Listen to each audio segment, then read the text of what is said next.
call it a virus, but we call it the antidote. It's an answer to silence. The future is here to revolt. Yeah!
And welcome back to the ESL Pro League on a B stream. We're about to get ready for our match of the day between Vitality and the Outsiders. Apologies for the delay in bringing you this one. Some tech issues have plagued us over the course of the day itself, and it looks like we're about ready to fix those issues and jump into the matchup. Once again, the Outsiders hold all of the cards in their hands. They just have to win this matchup, and they will be through to the playoffs. Both teams have played Dust 2 3 times in this group stage here in Group B. The difference is the results. 2 wins coming through for the Outsider, 1 win coming in for Vitality. And also keep in mind the last results that we saw.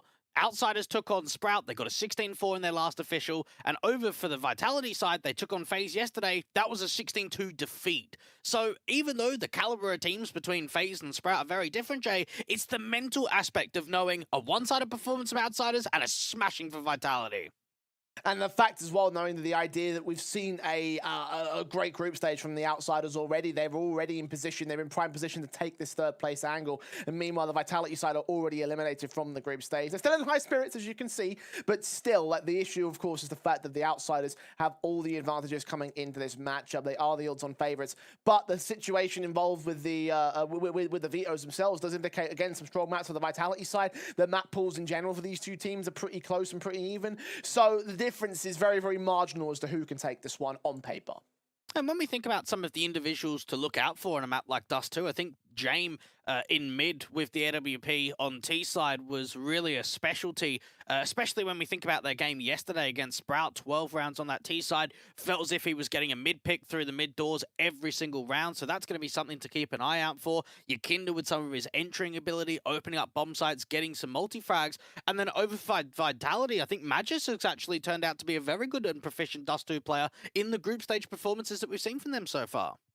Yeah, and I think to watch on for Magisk and Dupree and see how well they'll be able to do and how, again, they're going to be the moving parts. They're the players that just came into this Vitality side, and therefore they're the guys that need to show up the most, in my personal opinion, or definitely when it comes to looking at the team as a whole. Obviously, you have the guys like Zywoo in there as well that also have been the cornerstones of the Vitality side. But in terms of this matchup, it's all on the Outsiders to defeat them one more time and put another loss to the board of the French-Danish mix as we're finally ready to jump into Dust 2, our first map in our best of 3 between Team Vitality and the Outsiders. All starts here on the pistol, but maybe not for Vitality. They are ranked dead last in the event, Jay, for pistol win percentage. 5 wins and 13 losses currently puts them at 27.8%.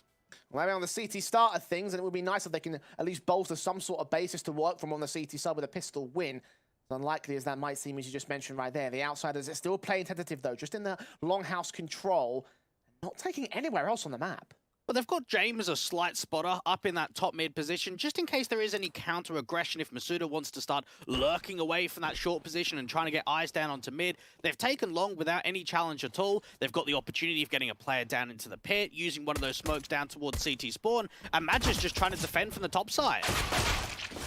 And taps forward ahead of the man. The goosh is down onto Buster. It's Zywoo that kicks things off on the right foot for the CT side. Magic still working into that long position as Yakinda charges forward. Does get dealt with. Zywoo is traded at the very least. Sorry, 4 versus 3 can ensue for the Vitality side. Flitz still fighting in from short as Kicker strikes on towards long, and both those players can combine, get their headshots together, and look for the last man on the A site itself. James strikes back towards mid, gets the pre. It's Masuta standing alone, gets himself a frag, and does have bomb in his domain to hold off against 2 more T-side players. He's forced on a reload, and he's well aware of Flit. Maybe less so of James.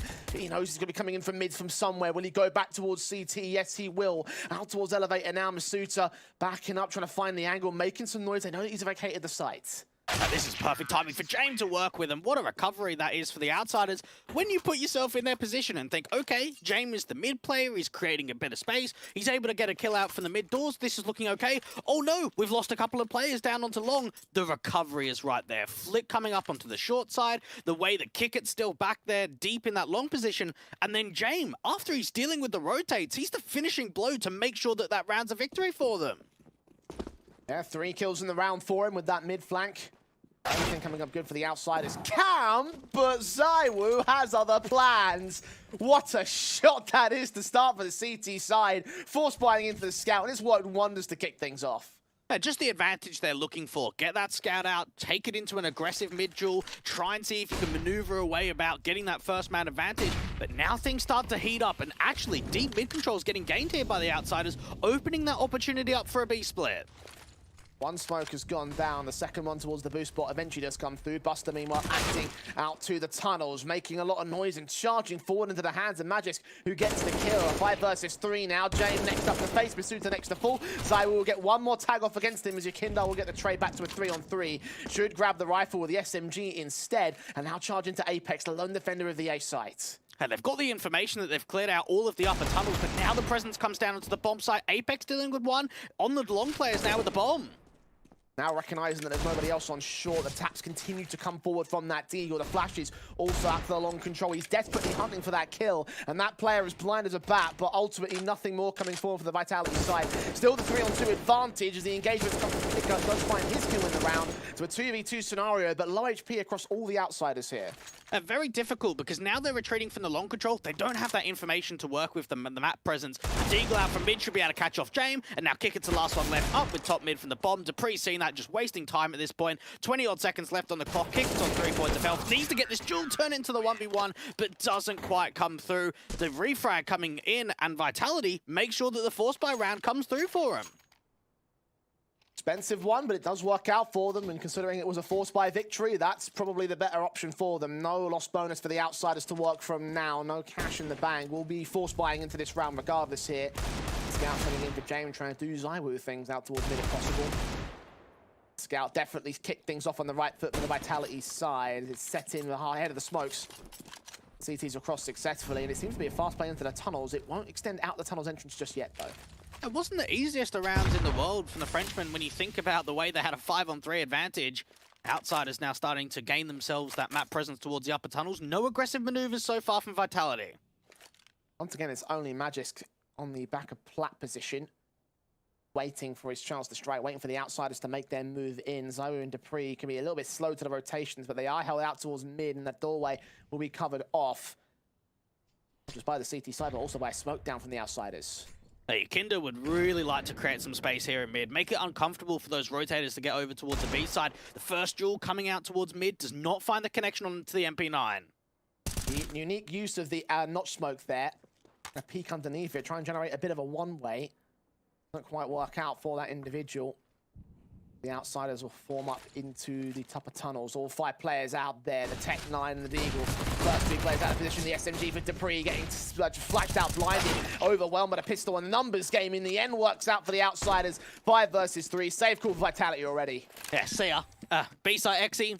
Get a couple of flashes over the top and a smoke down to the doors, instantly finding those entries. And for Vitality, the only way they probably go for that without a mid-rotate is if it's an even trade. If it goes back to a 3v3, and then you're probably in a position where you can think about going for that rotation. The fact that both Dupree can't see anything, he's just trying to get back to the car and hoping to set up that crossfire with his teammate Imagis, doesn't really help the situation because look at those flashbangs. Both of those players just could not see a thing.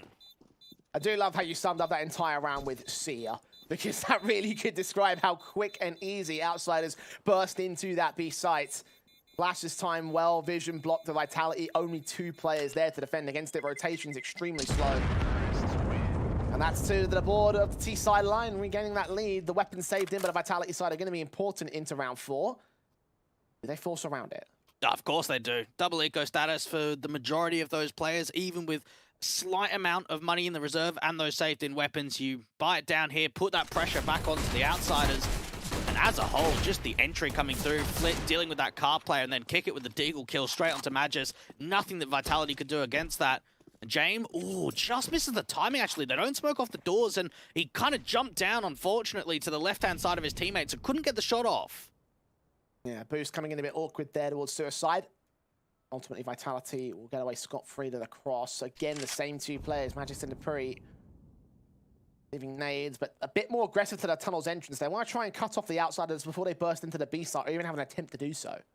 We saw on the pistol that Vitality wanted to actually take some further fights, take map control away. And I think in a round like this, where you're forcing it back up yourself because of the economy situation, you do really need to start making a play and have that risk factor of searching for an opening man advantage, trying to recover one of these T-side weapons, if at all possible. Very heavy lean over towards that B site, meaning that short is completely open up for outsiders to use. Smoke on the molly in the mid doorway. Thinking of aggression here for the CT side, it feels like they'll start making their moves forward for Dupree. He's caught no info and he'll catch no T-side contact. But will start to rotate to position, spray through, will catch that player, and Magisk finds the responsive. The AK picked up and will now try and hold the tunnels on his lonesome. Might face even further forward, which might be a bad idea. Flit's ready for it. Meanwhile, the hit forms up to the A sides. Yeah, Flit's going to try and catch the timing of Magisk going back into the bomb side and can actually put some pressure down on A to bring that bomb back over to B and almost give the indication that it's going to be lean over to A. And look at this now, Flit's going to have an open bomb side. We're hearing the footsteps dropping down here. Flit's going to spot two heads, put a smoke up to the doorway, and that was a perfectly played bait and switch from the outsiders' camp. Zywoo tagged low. Flit can strike with a flank in from mid and kicker. It's part Magic's trying to hold back a car, but doesn't manage to hold on forever. Only one kill to his name. A 3-on-2 for the outsiders. Kicker with another flank. Masuta can't deal with it this time, but tagged low in a 2v2 retake. Now they have to go for this because they know they're going to have to eco next round if they're not able to convert it. Yakinda trying to reposition onto the bomb site. Apex going off deep, and it already shows the signs of a save. When you think about that round, tactically speaking, that was a beautiful round from Outsiders. The way that Flit is able to catch that timing of Magis falling back after gaining the weapon in the upper tunnels, the way that James starts putting some pressure with the util down on the short side, and they just over-rotate them completely. The fact that even when Flit starts entering and clearing out the bomb site, he catches both of the mid players, that's just information. And from that point onwards, you just saw the mid flank slowing that whole round down. And you can see as well, Vitality was feeding themselves to the outsiders from that position. They read the idea that they would rotate back out of tunnels and start committing to the A site with that fake call. As soon as Magisk left the tunnels position, he joined his teammate and they both ran in towards mid. That flank worked wonders for them. The 3-1 start coming in for the outsiders camp. And you mentioned that Vitality don't have cash to buy, so they won't do so here. This is going to be an eco with an AK and SMG upgrade. I probably want to try and have as much emphasis forward on the pistols being the bait, try and set up the AK if at all possible. AWP again, slightly slow getting in towards that top mid position, so no opening duel just yet for James to work with. Set the nades in and the defaults for the outsiders. Very little fighting for the longhouse position outside of that pistol round for them. Into the tunnels for the most part when the guns have been brought out. They are still going to hold that angle. Expect someone like Masuta to try and make a play forward. And with a setup like this, Vitality have got to make plays. So outsiders have got to be careful. Free. Now boosted up, trying to go for some sort of jump. Face and catch it. Kindle with a quick flick to the head. What they don't know with that play coming through is what Flit's been able to do in the meantime. Slowly make his way forward, not recovering any of those sound cues, and James getting rid of the weapon, making sure there's nothing that Vitality can pick up from the dead teammate. Grab the AWP for himself, Flit. Start moving in with the AK, backed up. Two players round this corner at the stairs angle. Spotting the AK as the third man in the back lines, and that cost him his life. A 5 versus 3 now. More rifles to gain. James gonna get caught off with another good trade back from the SMG. A 4 versus 2. Vitality have found some sort of way to pull this round back from the brink now. The bomb drop. Masuta knows it. Kicker next to face, but Masuta will fall. And even if they commit towards the A site, they know that Apex is still here with that AK. He's playing up to car. Back in an awkward angle, ready for the headshots to come his way. Molotov's missed out towards Goose. The spray through on Kicker. Ultimately leads to Kicker. It's M4 striking. Now to a 2v2. The outsiders have traded this one. The bomb should go down as Dupree gets away by the skin of his teeth. Kicker running out of ammo on that engagement. This plant is secured at the very least. Are there any guns for Vitality to work with here? Very clever to get Kicker back passive. He knows he doesn't want to hold aggressive any longer than he has to. 34 HP, just back off there. And for Vitality, recover the saved in weapons. For an eco standpoint, they can be very happy with that. They brought an SMG and an AK forward, and they end up with an AK and an AWP. For Outsiders' point of view, that was a monster play from Kicker. Think about the recovery there in a 2v4 situation and how much impact that M4A1S actually found to recover that round. But the overall stance for Outsiders should be, why were we even in that position to begin with? There were 3 US teams out in that round for the Vitality side. And the Outsiders get away in a 2v2. So expense taken on the T side half. They should be good for another buy here, but you can see the crack starting to show on James' economy state in particular. It all started with that shot from Dupree. Stylistic stuff from Vitality, getting them pretty far. Now it's time to take a second round. A slight missed opportunity there by Apex down at the card position not to get a 1-for-1 and instead allow that site to just get overwhelmed completely. And for the Outsiders, I think they're definitely keeping pace of what we know their Dust 2 can perform at. 68.1% rounds win percentage on their T side. One of the highest out of any team here in the Pro League on Dust 2.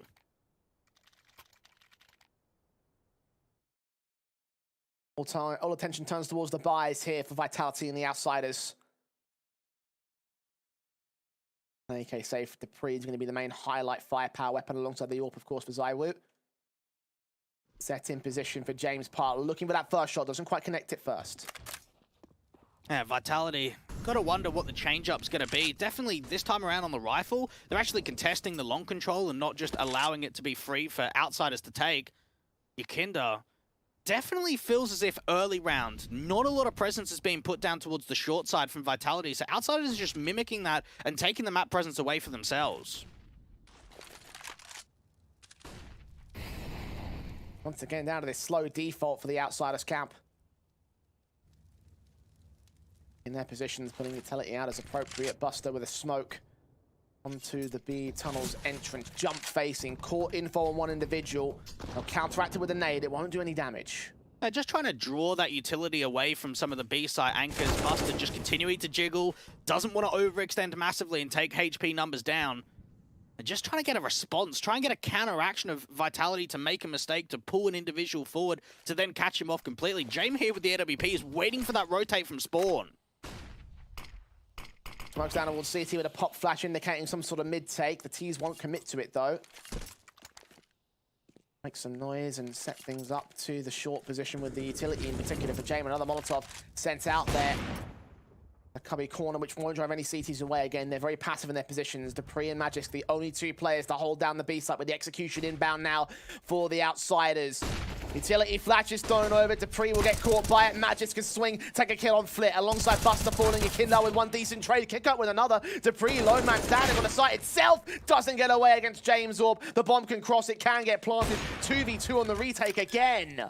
Without a kit to work with, it's going to be tough. And you wonder if Outsiders want to try and fight immediately. James going to get that molly down towards window. Slow the whole round down for Vitality. Stop any progression in that particular part of the map up. In from the B doors, they'll look to go. Masuta just peeking in slowly, gonna flash his way over. Eyes turned away, ZywOo gonna peek ahead of the flames, catch Yakinda with a quick no-scope, and Masuta can respond with the M4. Lock it in a second round for Vitality. A very good idea there of what Outsiders wanted to do. So James was holding the mid-cross with the AWP. He actually chucks a smoke up to Yakinda, who's one of the A fakes, to try and draw the util over. He then throws a smoke from mid all the way to bounce over to get over to the mid doors. The issue they face there is that they don't trade with an advantage. Yes, they're able to 1-for-1 and 1-for-1 with those B-side players, but without giving yourself that leg up, you're going to struggle if you don't fight immediately on that post plan. And look at the impact that ZywOo was able to find immediately on that 2v2, the AWP from window, getting the pick, and then just putting pressure down onto the last. Immediate tactical pause used here by the Outsiders side, conceding their second round to Vitality. Trying to formulate a decent responsive. Again, the economy is not in a particularly fantastic spot for them. Half buy on the table for the T-side line. The importance of shutting this down right here, disallowing Vitality any chance in this series is massive for them. Again, to reiterate the point, if they can take the series victory, they guarantee themselves playoffs. That's what this match is all about. I want to know what this eco is about. How much damage is theoretically on the table here? You've got a couple of players with some Kevlar, some upgraded pistols, so many flashes, so indicating another B-side Exy? Seems to be set piece in, smokes down, Buster first man out, flashes coming in, catching Magic's completely blinded. Buster spamming his way onto the car position as Dupree will get a kill against Yakinda through the headshot. Kicker also tagged. The bomb will cross and get planted, so there's cash available for the teams in the next round, and it's all down to the defensive and trying to hold off against the retake rifles for Vitality. Oh, this is definitely doable here for the Outsiders. Just need to try and stall some time. James on the other side playing Annie. I hear those footsteps in the tunnels that keep making noise. Flashes will give away the position. As they counter flash themselves, Magic could get caught off, but no, 2 kills and he goes down. James also overwhelmed and Buster caught off by Dupree. The Danes do it again as Vitality find a third. Yeah, probably not the response that Outsiders were hoping for. So for Vitality, they just played it retake. As soon as they saw the smoke going down and the flashes out, they left the bomb site. They're not playing there at car or backplat or around the default position. Instead, get out of the bomb site, slow it down. We've got our util. We can get some upper tunnels control. We can really force Outsiders to make the play. And that's what ended up happening. The pistol players weren't able to really find Vitality on the back foot. So right, we're going to get aggressive into window. We're going to continue pressing forward. And that's what Vitality were ready for. Falling down that third round for it, but they did concede a bomb plant back to the outsiders, so guns are in full. And the AWP as zywoo is boosted up to find the opening kill of the round. James caught headshot wallbang through the mid doors and start off again for the Vitality side. Now they won their first round in this map up. Will it turn to a fourth here and now? And typically, that's James' domain. T-side AWP looking down into the mid doors, that's where he finds the majority of success when they play this map. Right now, I'm keeping in mind zywoo with the scout and now zywoo with the AWP. Two opportunities of those straight duels in mid have gone the way of the CTs. I mean, looking into more details as well, you also see how awkward that boost has been set up by the T-side line, how many times have been fluffed there from James and whoever's below him. Speaking of fluff ups, this could be one right here for the outsiders. Vitality pushing in to the long house. The one time the T's don't contest it, and it could lead to the biggest of backstabs. Apex spots Kicker, but he's looking for more. It's the lone lurker in the mid position. The kill gets found, and now they lock it in. They've got to commit hard to the ace site. zywoo standing ready to receive them as a shooter. Tries to lock in the backstab. Doesn't get away with the kills back. zywoo does find one. Flip tag to 22. zywoo makes it a double up on Yakindar, and Vitality will flawless their way into their fourth round. That's a perfect read to come through from Apex. The way that they're able to get the man advantage down into the mid caution. And for outsiders, they haven't actually put pressure on long for quite a while on the T side. And we haven't seen that info play for Vitality just yet. The only aggressive maneuver we've seen is actually getting into the long house. That time around, there's a little bit of finesse behind it, walking even further forward. And no one's even watching for that for outsiders. Forced out of the eco now for the Magisk. Towards that mid position, nice nades on. Damage will be done. Effective, efficient. Kill fast to start off the round. The double up not quite there though. The dinks in from Flit, allowing James a quick trade. Apparently want to be a bit careful with this aggression. They don't want to give too many rifles away for the T side. Especially when it's a light eco. There's not many upgrades at all. There's no Kevlar. There's a lack of util.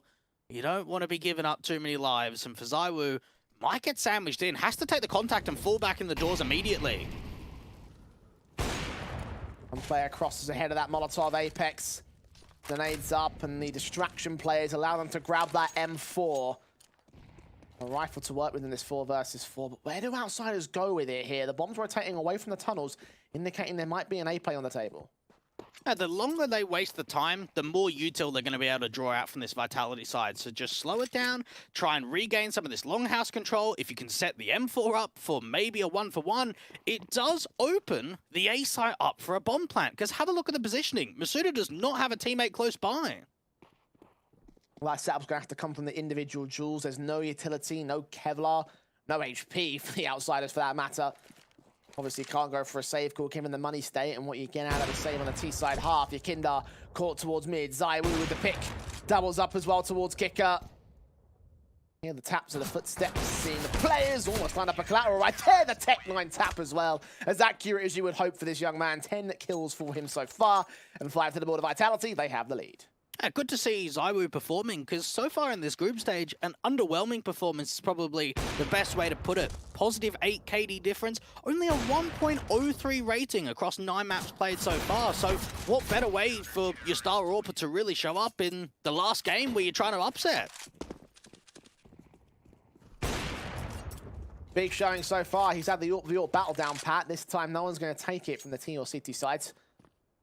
We're going to hold down the longhouse position instead as his teammates over on B will start to push up again. It's the Danes. Majors and Dupree get the kill on Buster. How coordinated are these two?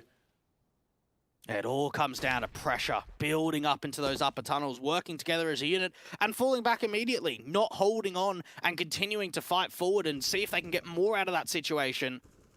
Outsiders starting to run out of steam on this T side. It does feel like it. 10 rounds deep as well. We're playing out that 10th round now. Not all that great, considering that the potential of 11-4 half is what Vitality have in the best case scenario. Flash is going over again, going to try and burst into that mid control. zywoo's going to hold out the short entrance rather. Flash is in from his teammate, going to suppress anyone from Vitality that might peek around the corner. They are going to start pushing in for the outsider side. zywoo just holds his nerve. He's not overextending at all, not over-facing with this AWP, holding that slight angle, waiting for a util placement to go down, and then he can start to act. Smoke's on. Zywoo looks towards the outside of said smoke, gets the shot off and dives back down towards CT. Still looking for an angle with an M4 right behind him. Another one onto the long control as well. It's an AK in the hands of Masuta. Flash is continuing to keep him blind. Apex starting to tank some damage, as is Zywoo here. Continues to look for the angles though. 20 seconds, the teams are going to make an action, and Flit will finally fall alongside kicker to the hands of Masuta. Ikindar finds his flank, looks for Apex, and transfers through the smoke as well. Needs to get the triple, but can't quite lock it in. James can do so. Got to grab the bomb, got to get the plant immediately. Get that bomb down, then see if he can set himself up for the 1v2. They're not giving them respect, they're charging. They've seen the jump face. James now knows what's going on. AWP against them both. Shot doesn't connect as Dupree peaks with major spate, and it will be a 6th round for Vitality now. And when you look at the setup there for Vitality, all it comes down to is Masuda not over-rotating. You've got Zywoo and Apex that are sort of grouped together around that utility on the ramp position, and what Outsiders are really hoping is that super late lurk from Kicker out in long is going to be able to open up, to catch the player sleeping off guard. And while, yes, Apex and Zywoo are looking and keeping their attention down onto short, it's Masuda that holds. And once he deals with that lurk, it really ruins the chances of any more being found. Great play for Yakinda to try and get anything back, but unfortunately not enough. 6 on the board for Vitality. This is looking dominant. Yeah, 2 to the lead. Outsiders got their initial conversions. Pistol brought back by Vitality, and then the 3 on the trot for the Outsiders side, and now Vitality have taken all sorts of control. Outsiders trying some different variations on their setups. Jame a much more passive angle in that suicide position initially, looking down to the tunnel's entrance at lower. Now Outsiders boosting top of bed here in the long house. Will set in for them, but receiving nothing of the T-side. Vitality happy to sit pretty and wait, or except for Masuta, who wants to round the corner, looks for kick up shoulder, spray through, doesn't get the kill he needs. Now, finally, the mistake that Outsiders are looking for. Zywoo responding with the AWP. That's the lurk on the short side dealt with. Outsiders have got complete long control, but look at the damage they've taken because of it. Yeah, the spray through from, I believe that was Apex in that position. Kicker, James, Flair, all tagged to 50, 26, 1 HP. The AWP as Zywoo on that short presence locked out the kill against Yakinda. So despite Outsiders' early start punishing Masuta's over-aggression, things have not worked out in their favor when we slow things back down. 40 seconds, mid being taken as 1 player to defend against them. As I was just waiting for some of that util to come over to get an indication that long is furtherly being moved over. And for Kickit, he's desperate to get this car pick. Flash is going over, trying to force out Zywoo into an Orcan angle. He peeks and catches him, switching to utility to go to the A-side execution. Apex ahead of the smoke. Knows that there must be presence back here. They were setting up for some sort of util play from the short position. 10 seconds to the clock. They're going to go for the safe call. Apex will get caught off for it, so it will be an exit frag, but so little time to get into the bomb site, and the Outsiders will concede 7 back to Vitality. Yeah, this is starting to look real good, and the nades late round catching Flit, decimating the economy state for him. And that's the worst case scenario. And you can see it happening. Just because Flit is on such low HP, all it's going to take is a single flyover nade, and he's done for. After time 2, just ruins the money state completely. And for Outsiders, the difficult nature they're finding is lack of opening man advantages, and when they do come, actually holding on to it. Notice how quickly, once they dealt with Masuda at long, they lost the pick to Zywoo.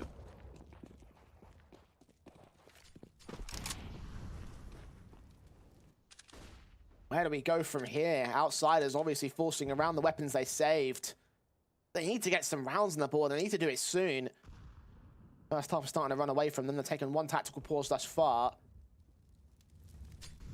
Again, they're the ones that have something to play for here. They're the ones with the game to win. Also the pressure against them if they lose. Default set in carefully, taking map control. Vitality as passive as you could ask them to be. Outsiders just seeing nothing so far. Lack of individual success with some of the numbers being posted too by the Outsiders. The highest rated player on this map for Outsiders is Yakinda, averaging a 1.34 rating. Haven't seen much out from him other than that multi-frag down onto the A site, which didn't even bring the round together.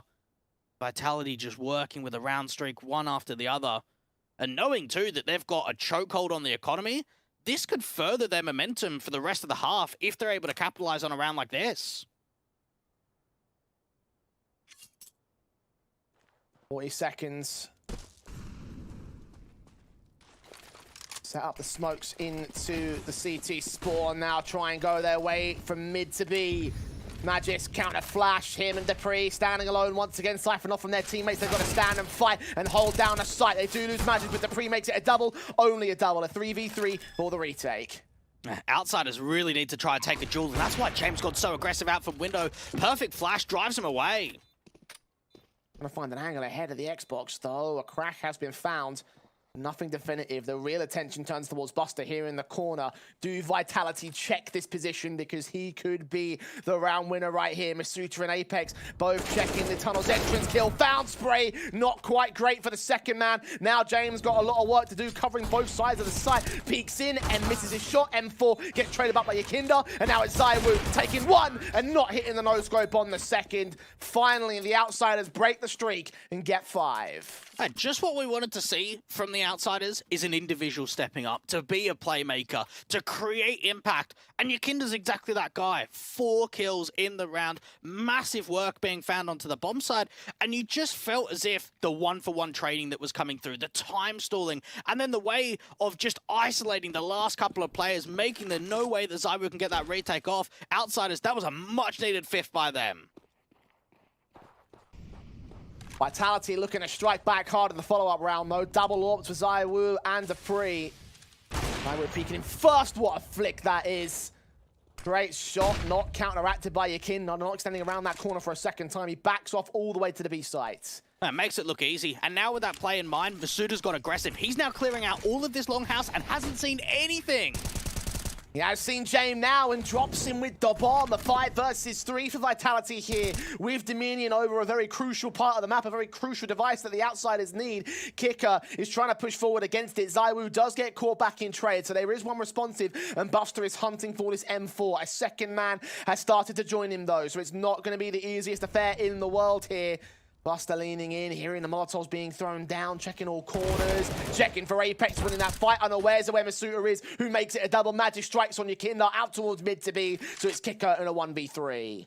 Man, what a hero play that is for Apex. Yeah, he's able to not find a kill, but it's keeping Masuta alive and gathering information. Masuta's gained bomb control. He's got all the information, but he needs that extra man to trade off, to peek on one another. And now for Kicking, he's just got to try and isolate some of these duels. Doesn't happen at all. An 8th gets found by the CT side, and knowing the economy's already wrecked by the Ts, they don't even get a bomb plant. They can't even get the bomb close to a bomb side. That now questions, what are we actually going to buy in round 19? A force up, it seems. AKs, Galil's coming in. Outsiders going to commit hard to this one. All right. They are not going to try for the round 15 buy. Commit hard in round 14 instead. Only 1 AK to spare them, though. Certainly no warps. Again, contrary to Vitality, who still have 2. Magisk also with aggression straight up mid. Outsiders have not been able to account for this. James can get caught off guard. It all depends on timing and position of the crosshair, the head being seen. Magisk unable to get the kill. He needs some support now. Doesn't have teammates around him. Zywoo with the AWP, making sure there's no wrap to come in from the upper tunnels. Magisk just trying to get a 1-for-1. Doesn't quite happen. It's the information, though. The players spotted around that top mid position and the bomb too, but they lose Masuta. The trades keep coming. Apex holding onto that position very nicely here. It was going to be a case that they only lost a rifle versus pistol trade, so it would have worked out better for the Outsiders. Now Galil going to get traded back and passed off towards James here. Flit will try to recover that weapon. Forward. Ooh, footstep noises being made. Apex gonna catch him. Headshot found. James got to find the trade, desperately so, and indeed he lands it with the bomb being given away the information. He might try the rotation. Indeed he will. Buster's gonna catch both their backs turned. A lineup moment, but only for a moment. A moment which he didn't shoot either. And now gonna draw their attention back. The bomb's still gonna commit to the B site. Buster's gonna get overwhelmed here. Surely he must against 2 players. He can't hold off forever. And indeed Zywoo catches the frag. In theory, it's the right play. You've gained the B site. You want to bring that bomb over. But because the contact gains so quickly, look how long it's going to take Jane with the bomb to get right back over. Zywoo gets caught down into the lower tunnels. He's got to get the smoke into mid to lean up to A. Flash is going to try go for a directive face. James. 17 seconds. He's got to try win the fight now. Dupree's watching it from the mid doorway. AWP not even required. A 5-7 gets the killing blow that wins the 9th round for the Vitality side. Outsiders trying something a bit too overcomplicated for my taste, and it doesn't work out well for them. Yeah, Dupree shaking his head after that round, not knowing what's going on with the call there.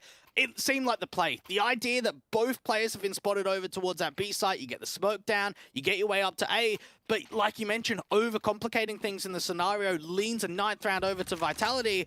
And again, look at the buy that's being brought forward. They've never had a strong hero. Full gun rounds really for the T side, and Zywoo's already spotted the first. That's flit to small with the smallest of margins. If that doesn't characterize as the outsider's success when it comes to those mid picks on the AWP, I don't know what else does. Zywoo has been winning those fights every single time, whether that be against James directly or against his backup. An opening frag has been found. The outsiders press into the lower tunnels, regain that mid control. Zywoo watching James catches Apex and brings it into a 4 versus 4. Zywoo trying to lean on his consistency here on that City side. Unfortunately, loses his teammate aggressive, so the AWP answering back on the T side perspective. Trying to gain some of the short control, put some pressure down onto A. The bomb is still outside of long for the meanwhile. Shot miss from Zywoo, forced to back away. Incendiary on the site. Buster and the bomb carrier and Kicker are being careful in their mid phase.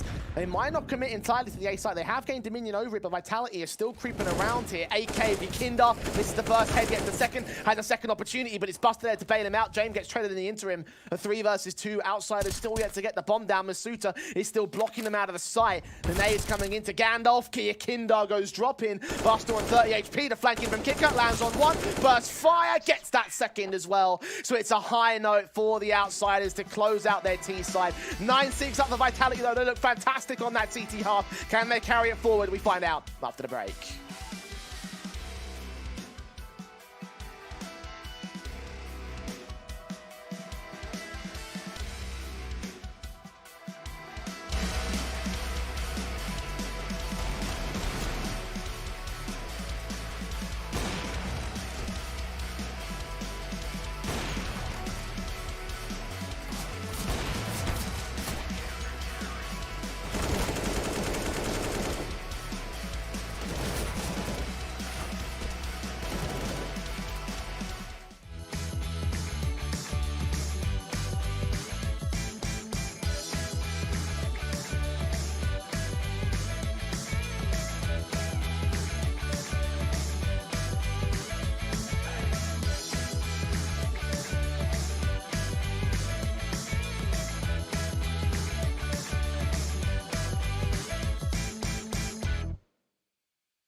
From the back roads to back streets, I see you foes trying to trap me, but I don't run like a track meet, even though I'm #1 like an athlete. And the way I maneuver around you and through you, I'm coming and I'm bound to pursue you. I'm everything that you knew of, plus more. What's in store is I'm about to get to you. Sleepless nights, better think this twice before you step to me and come and speak with strife. There's a lesson when you breach my life. It'll be chin checking and I'll teach you right. Plenty tried, plenty failed. Too many times I've seen plenty bail. And there will be no surprise what I'm about to do when you are looking through my eyes. See many go, see many come. See that they won't bring it to me, son. Try me if you want, but won't be any fun. I'll take the challenge. I'll beat anyone. I'm the one. I'll be quite clear. Bow down to no one. I'm right here. I get it in. I don't fight fair. And guess what? I'm your worst nightmare. Cause I ain't taking no losses. And I don't even care what the cost is. Are you prepared for the forces I'm about to bring? Cause I'm the boss of all bosses. I penetrate your thoughts and fill them with doubt. You gon' feel where I'm coming and feel what I'm about. If they come in with the drama, I'm wheeling them out. Cause I ain't about to have somebody here stealing my clout. I keep my friends close, enemies closer. Cause that's the way it is and the way it's supposed to be. Anybody can see there's only room for one, and that one is me. Plenty tried, plenty failed. Too many times I've seen plenty bail. And there will be no surprise what I'm about to do when you are looking through my eyes. See many go, see many come. See that they won't bring it to me, son. Try me if you want, but won't be any fun. I'll take the challenge. I'll beat anyone.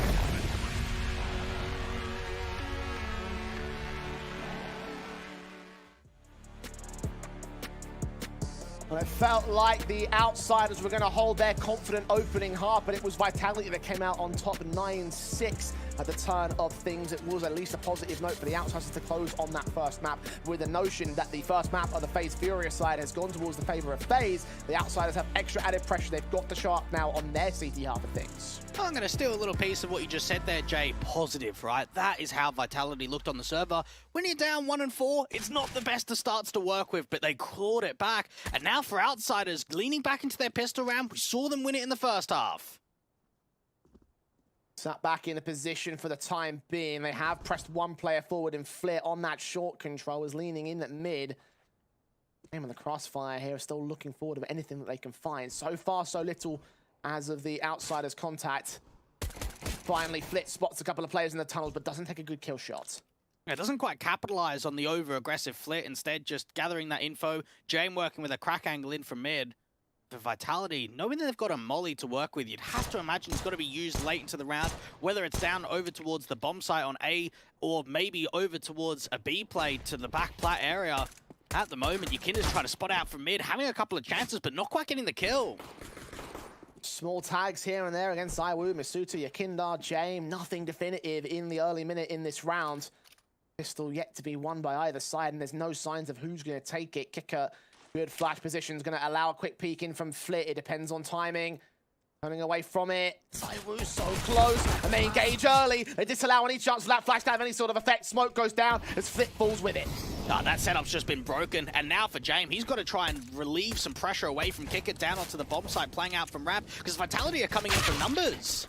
Oh, the kill against Zywoo not found. It's him, Magisk, and Masuta that overwhelm the outsiders here on the A bomb site. Buster can at least get one trade, but up against four more players, all going for the hunt against him. Maybe catch Zywoo as well, but running out of ammo against the third and fourth players who are peeking in against him. There's no chance of a retake, let alone survival. There's 10 to the board of Vitality as they do find that pistol.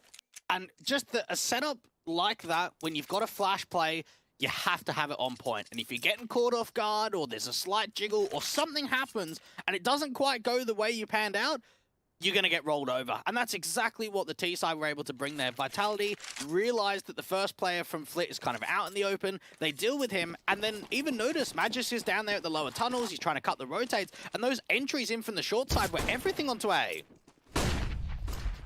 Scout v Scout action already. Apex and Jame have been tagged early. Kicker again with a deagle. Can strike out for the outsiders. Pick things off ahead of the smoke in the long range challenge. Drop that bomb. Not that they know that yet. 3 players over on the safe side to defend. Vitality have lost that early duel. Yeah, Kinder playing out from the lower tunnels. If he starts aggressing forward, going to start realizing immediately there's nothing here. So that's the tell to the A-side players. Keep defensive. Make sure you don't overextend here and overpeak at all.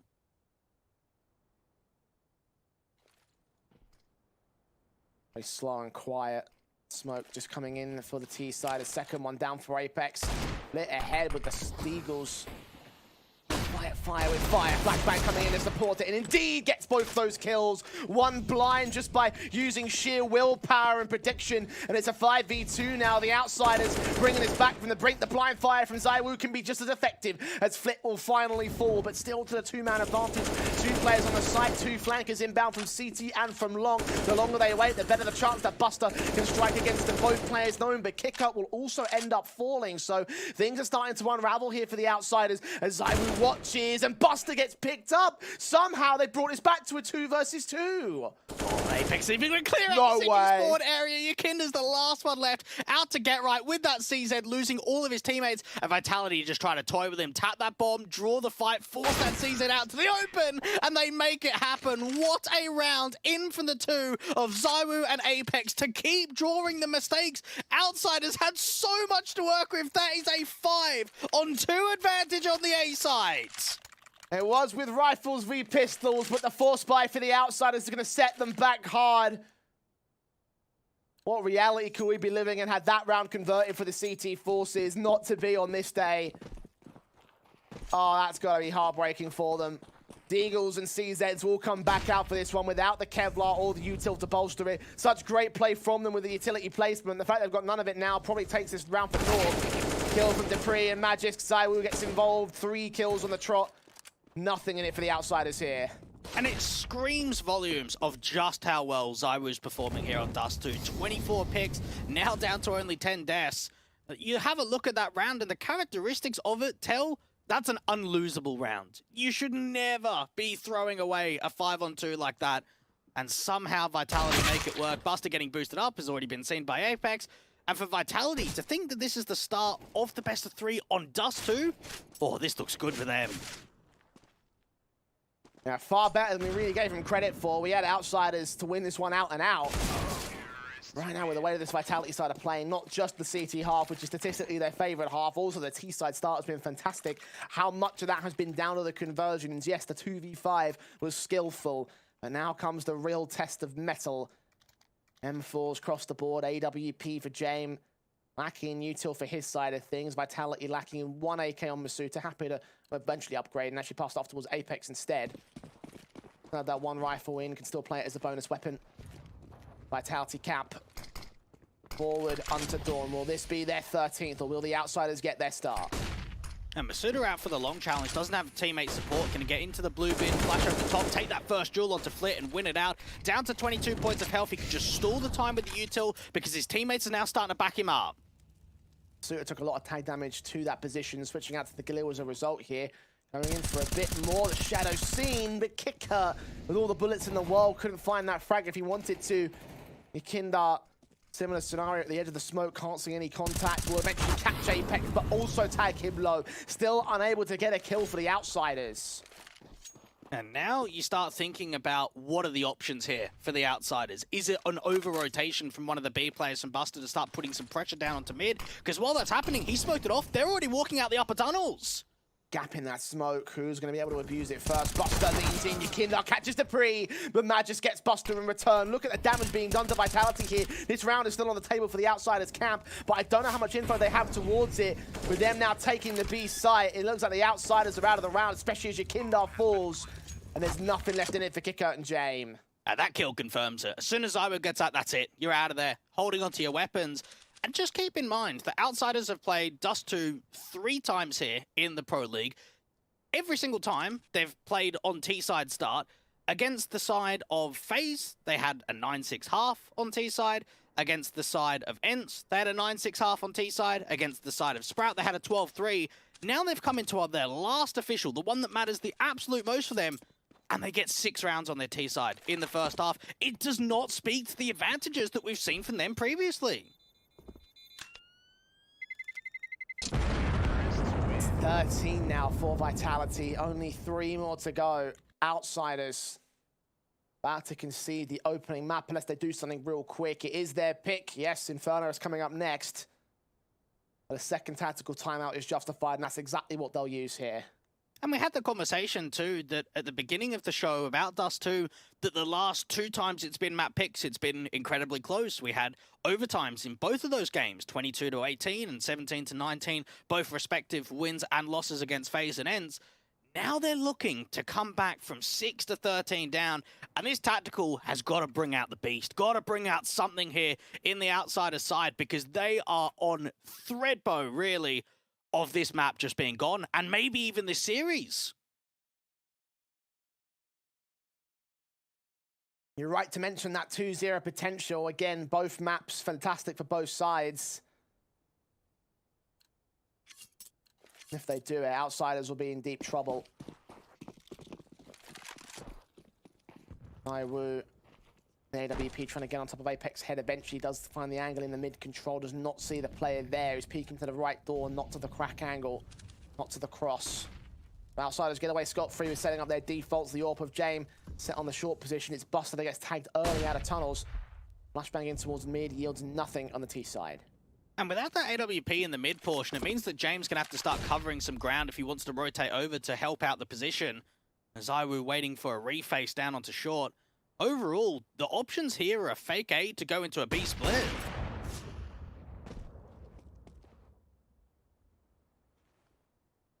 Set themselves up on the short position. No amount of utility for zywoo and Apex to work with in terms of selling that fake. Hinder and Buster to hold the defensive in the smoke. Yakinda is going to go. Footsteps made by Buster as well. Utility pulled out. Magis could be in trouble. But again, the outsiders have the jump on Vitality. Can't get the kill for it. As soon as they see that util coming, Buster could put a smoke down, try and stall that B site. XE, smoke going down towards CT and the lurk smoke, waiting for the advantage to come. When does the hit come, though? Smoke's under the doorway. Zywoo watching in for mid, having the angle. Cut off rotations potentially seems to be the case here. He's looking onto the window. Have to flick down towards the mid to be angle as the T's rotate their way back into the A side. The own AWP of the T side is James. Held at Goose for the first shot that he once again misses. Smokes back, flashes over, mollies back towards Goose. James has found a corner, though. He can hold his position. Flip needs to strike as Kickout does so. And Masuta can double up instead. Top of the boxes, double up. Zywoo with a kill back. Kickout can get a trade, but Dupree fast to respond. The bomb goes down. Buster in a 1-on-3 scenario. He does at least find a trade, but surely this retake is off. He thinks so.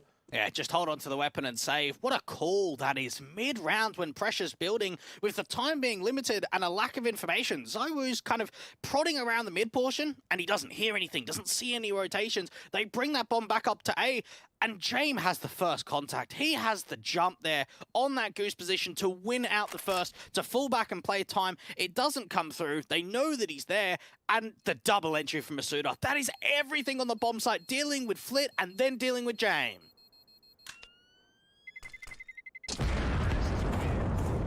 Two more to go. Outsiders, the pressure is mounting. This map up seems to slip further and further out of their fingertips. So much work to be done. So much on the deficit to bring back here. To think as well, a couple different plays, a couple of connected shots on that A defensive especially. Things could have changed so much here for the outsider side. As it stands, though, yet to get around on CT. Not to find an opening frag here in round 21. Masuto will aggress forward to the longhouse, flashed in from his teammates. They have got Flit to defend it, and Kiko's going to rotate the support. Yeah, they're waiting for the response. Now, Kiko might be able to drive the attention away from that pit position to set his teammate up. Flash over the top is perfect, and outsiders are gaining man advantages out here at long. They do lose Kiko in the meanwhile. Yeah, 2-for-1 trades at the Eagle of Buster striking out towards that B tunnel position. Will start to aggress as well to try and catch information as Zywoo starts to act here in Longhouse. Meanwhile, Apex making his moves up towards the short control, but the onus is still on Zywoo to get all the frags. And they've systematically picked apart the outsiders once again. It's Buster in a 1v3 once again, with 23 HP this time as well to do it in. Smoked off cross. Bomb should cross with it. Oh, what can you do? This has just been such a sick performance in from Zywoo here on Dust 2. And it was just what the spirits needed, what the morale was for the team. This is just ending up to be a one-sided performance on Dust 2. My, oh my.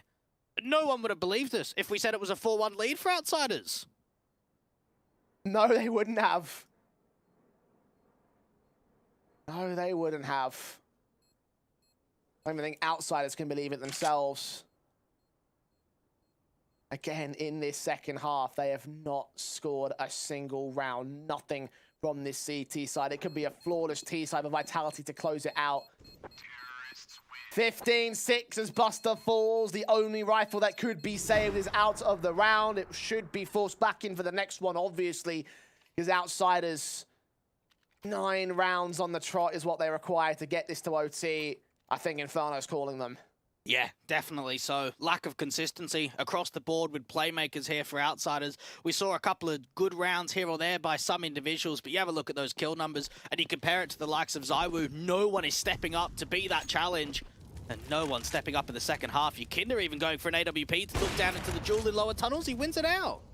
An important start. Zywoo, that impactful player, removed from plays. The AWPer, or one of the AWPers, wins out a fight for the outsiders, and he's going to dip in for a bit more in mid. Seeing nothing as of right now. Eventually get back to position and defend the B site. They've got the advantage, just need to hold from here. A very clever setup there for outsiders. So they get one of the AWPs to go very aggressive, and then James more on the passive side. He's actually waiting for that cross of that refrag that's going to be coming through as Yakinda leaves. He's been the spotter in from mid, not seeing anything up from the top position, so they're able to back off, play around one another. And for Vitality, they haven't seen this position before, or at least very often on the T side, of being down in a 4v5. Set to angle to await. James Orp leans in.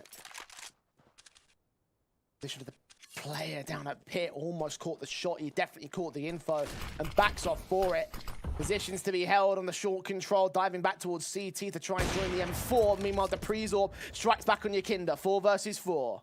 Oh, that's just a Jane play there. 40 seconds left in the clock, waiting for a rotate. Notice the way there's a lack of kits and a lack of utility in all for outsiders. They can't afford to put themselves in a retake scenario, Jay, and now Vitality are going in for the long contact.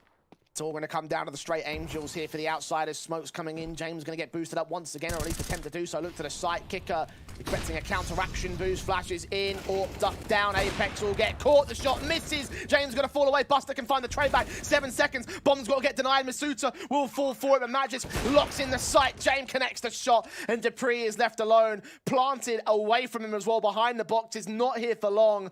And as soon as the CTs realize where he is, they should be able to secure the defuse from that. One player crossing, shot missed out. The defuse will get stuck from here. No wallbang potential. Does land on Buster at least. He's attempting to find something through the wall, but just not on the right position, not at the right timing here. And it will be around for the outsiders camp. Vitality not allowed to win this just yet. A lifeline has been bought for the CIS squad. Now, we talk about the what-ifs a lot of the time about the outsiders and some of the situations. What about that bomb plant? Unfortunately, they know, because James is fighting in CT spawn, they don't have the leverage to plant open for Dupree. They don't have that position. They just want to get the bomb down because the time is so limited, and that's not where you want to be down into the post plant. It's an unfortunate round. It gives another lifeline over to the outsiders, and for Vitality, look at the spawn that Zywoo's got. Straight into Longhouse. Flashbang will force the AWP of Jane off angle on the CT side. So not quite an opening frag just for the Vitality side. That was held as kicker with a nade in his hand. We'll try to put this down in the lower tunnels position. Not seeing Dupree. I think he just spotted in there. Still lands too deep though. Keep in mind, no kits last round, 1 kit this round. Where is that going to drop, or where's Kicker going to reposition to? Flit out from mid, seeing the gun barrel, knows the Dupree's here. Being in the cubby corner as well with how far he extended, trying to make no noise, but had to do so with a height that great.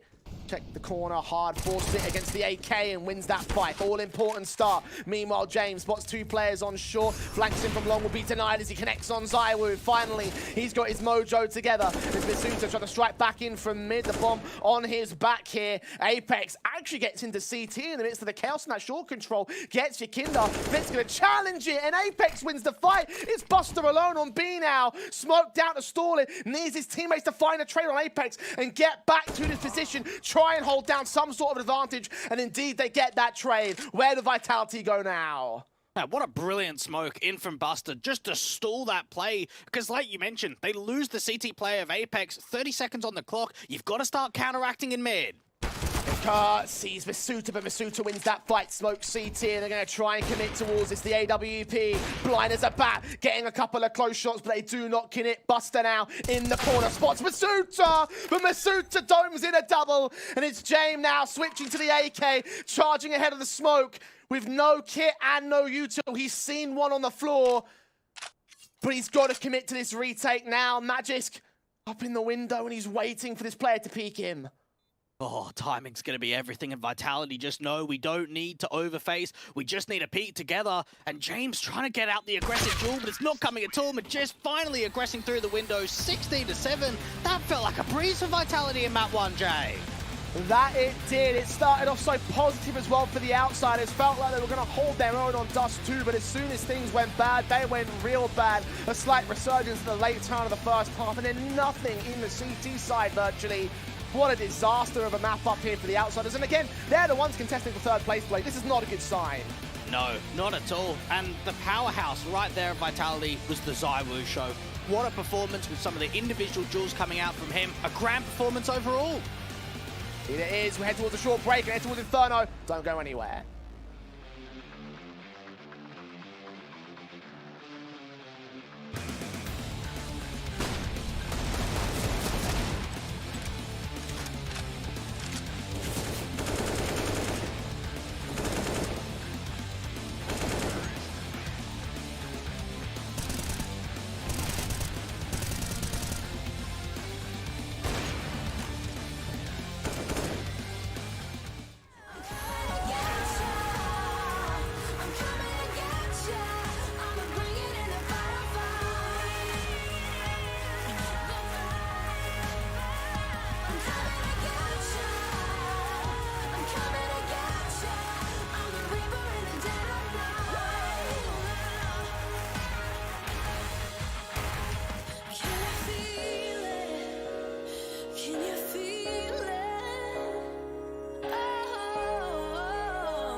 Vitality looking revitalized in the first map of the series against the Outsiders camp, and well, it definitely is contrary to what we thought this series would go down here. We talked about the potential of a 2-0 going either way thanks to the map pools, and if Inferno goes anything like Dust 2 did, then Outsiders could be done here in the Pro League. Yeah, we just saw so many great signs there from Vitality as a whole. The peeking off one another. Masuta on T side getting entries was everything to opening up bomb sites to closing some important rounds. And as a whole, 16-7 just shows that there wasn't much of a fight in Outsiders in the first map. Absolutely, and that's a sort of the key point, right? Especially in that second half, we thought to ourselves, okay, now comes the switch over, now they can reset momentum. Absolutely not there. Even the statistics were indicating the idea that Vitality might start to dip at least a little bit going into that T-side half, but no. Zywoo had an absolute monster performance, and we'll talk about him in a bit more depth overall, but for the Vitality side, this result here is going to be so positive for them. On the Outsider side of things, they're going to be looking at this one thinking, okay, this is actually plausible for us to lose. Yeah, and I was sort of in the back of my mind thinking in that break, okay, are we now going to really see what Outsiders are made of? Because they know the pressure's on. They're down a map in the series. They need to bring it back if they want to try and get their hopes to the playoffs. Or is Vitality just going to overwhelm completely? Because while it was a slow start by the Frenchmen, they overwhelmed completely after that point. Yeah, it just feels like momentum petered out. Like you mentioned earlier in the first half that the Outsiders looked like they ran out of steam on the T side, and off the back of that, it definitely felt like that was the case in the second half as well. So I question whether or not they're coming into today as focused as they really should be. I'm hoping there's a momentum thing in the sense that they might want to take a bit of time to get spooled up before they really get going. But Vitality, they must be jumping for joy at how this whole series has gone, or how this first map at least has gone down here. The Outsiders got to really focus up. What do you think the core issues were for the Outsiders in that map? Well, first of all, opening man advantages weren't coming as easily as possible. I think that it also came down to a lack of playmakers as well. We think about what Vitality was able to do at times. We had some very good lurks from Apex. We had Masuda getting some important kills, some multi-frag rounds, and then Zywoo just doing his own thing. Whereas I kind of look over at the Outsider side and there were only glimpses of, oh yeah, this is a great moment from James, or this is a very good multi-frag coming through from Yakinda. The issue was glimpses, Jay. We need to see more of that.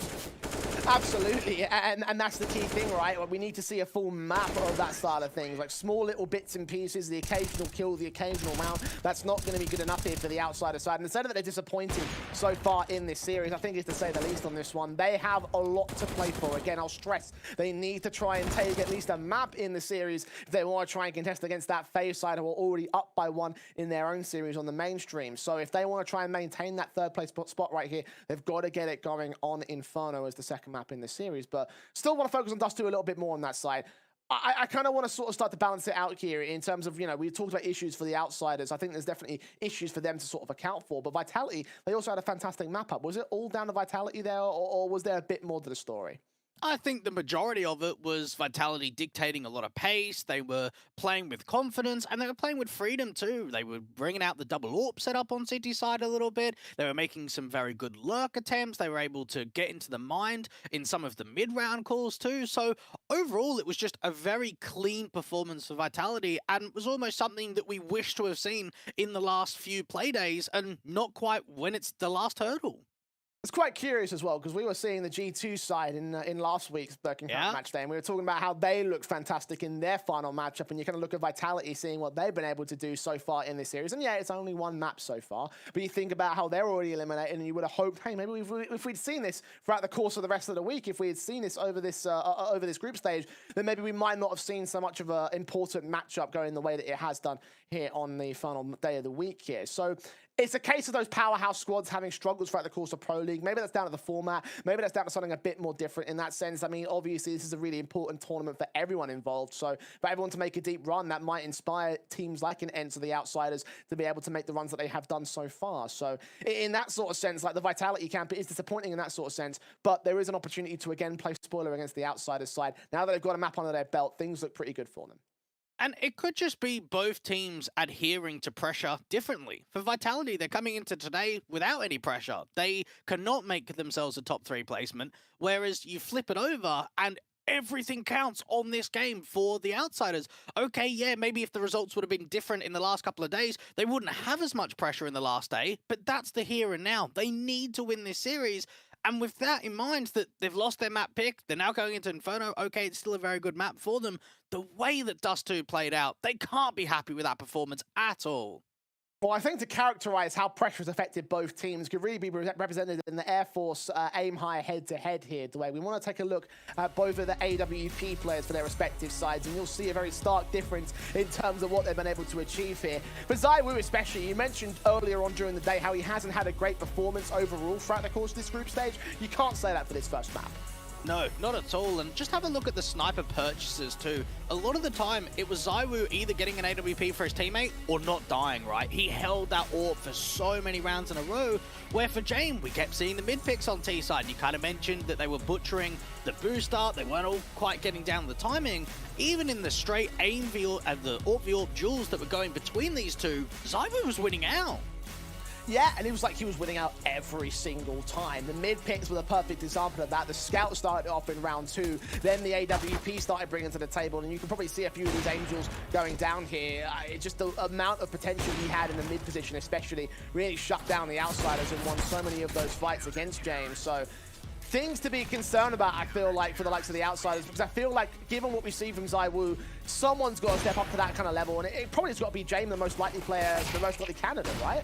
Yeah, either that or some of the util needs to be better. A lot of these duels that were coming through from ZywOo, he wasn't even getting flashed off angle. He was being given the freedom to peek in dry from that mid portion. And for James, a lot of trades with the AWP, not as much those high impact kills that really made a difference in the grand landscape of that first map.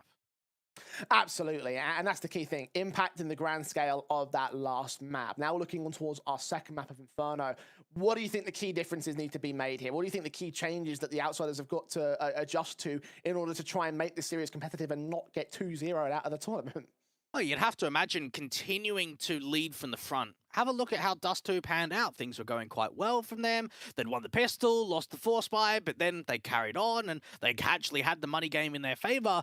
But then they ran out of steam, and it's felt in their playstyle that the lack of success was coming after that point. So just making sure that when they go into the second map, they're refreshed, and they're leading from the front, and they're trying to keep themselves in that leading position for as long as possible. Well, you make it sound so simple, Dwayne. It most certainly is not for the outsiders. Down by a map 2 to get to try and secure their third place position in this group and go towards the playoffs. We head towards a short break and go to Inferno, our second map of the series between Vitality and outsiders. It's do or die for the CIS squad after this.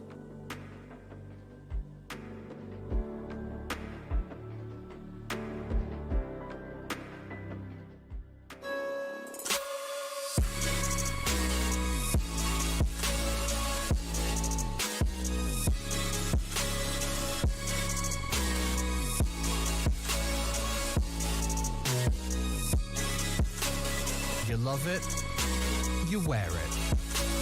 What's your style? Get your merch at shop.eslgaming.com.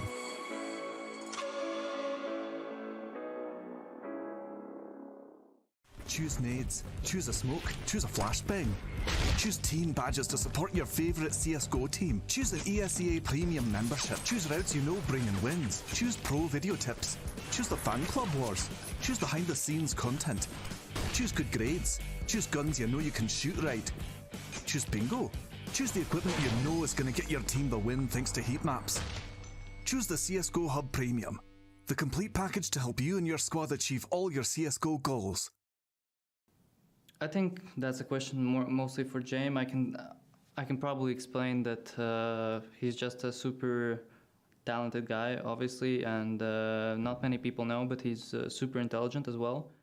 His mindset is a bit different than, for example, my mindset. Or he's like more tactical person. He's probably born to be an IGL because of his mindset. And when everything goes well within the team, when the individual pieces make the right moves that James wants them to make, James is a star in those moments, because we don't give up entries, or if we take the needed space that we need to take until that moment, and we're still either in an advantage or in the 5 versus 5, it's the time for late round, and late round is where James is in his best shape.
Well, a very convincing start from Vitality. It's going to have to be the complete opposite for the Outsiders. They want to try and hold their chances in this series and hold their chances at playoffs here in the ESL Pro League. Dweg, we've characterized so many facets in which the Vitality side have dominated that first map of Dust 2, with Inferno rather being the key sort of second map, being that one common factor, that second common factor that we've seen between both teams' map pools. It's got to be a massive turnaround from the Outsiders to keep this together. Yeah, and it just feels as if today, up is down and down is up. I mean, for Vitality, their last game that they played here in the Pro League was against FaZe in that best of 3 yesterday. Look at the last map. They picked us 2. They got 2 rounds in total. And now we've come into a situation where they've won the first map. They're going over to Inferno. Both teams love it. Vitality is at the advantage by far. Yeah, and with the notion that obviously the FaZe side are obviously up by a map in their own series, the Outsiders still could have contention in which if they lose this matchup, if FaZe lose their matchup the same thing, then they could also be in a dire spot when it comes to their potential in the playoffs. So now that second series, that mainstream series becomes a lot more important, and when we see how things have played out on this first map up, it's got to be just so much better. I can't emphasize that enough from the Outsiders camp. Vitality are looking relaxed, they're looking calm, they're looking good, and they're looking like they could take this in 2-0 fashion. Let's find out whether they can do on Inferno in the second map of our best of 3. For the Outsiders, getting off to a start, getting off to a lead is going to be everything on their CT side, and they're just going to leave Buster alone to play over to the B side. The rest of the players are stacking here quite heavily in from the brackets position, and James is just spotting for information out of Boiler. Jump facing, making some noise. There are players that are leaning into underpass.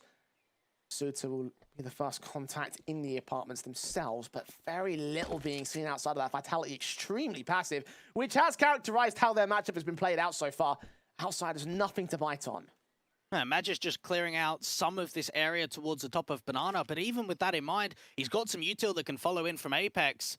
How much is actually going to be leaned over towards this B side? Go and get a lurk smoke down, try and see if they can sell the idea of something over towards B. The rest of the players are in apps.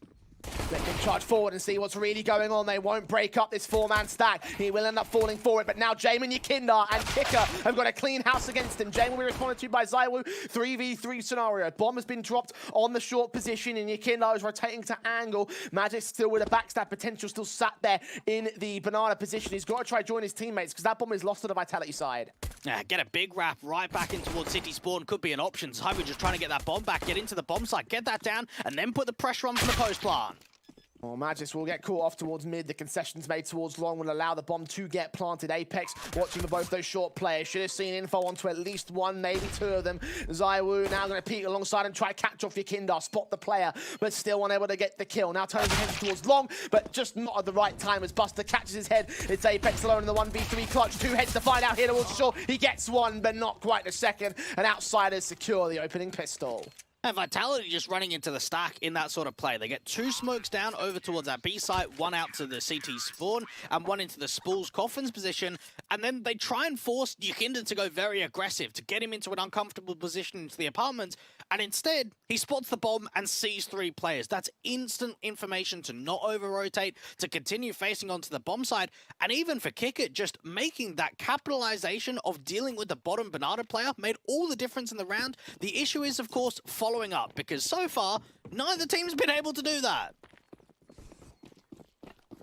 Exactly how things played out in the first pistol with the first map up. Outsiders won it, Vitality trying back. Outsiders then lost all sorts of control on that first half. Now's the time to change the narrative, and they considered a bomb plant to the Vitality side, so they want to keep tradition going. 2 AKs, 1 Galil, 1 Scout, 1 Deagle.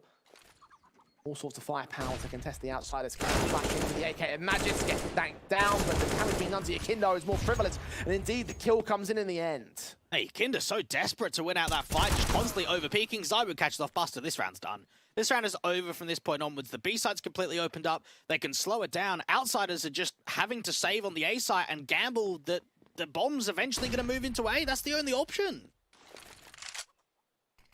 The Outsiders caught way too overly aggressive ahead of the CT cross, then just extending out ahead of the broken wall for the second man.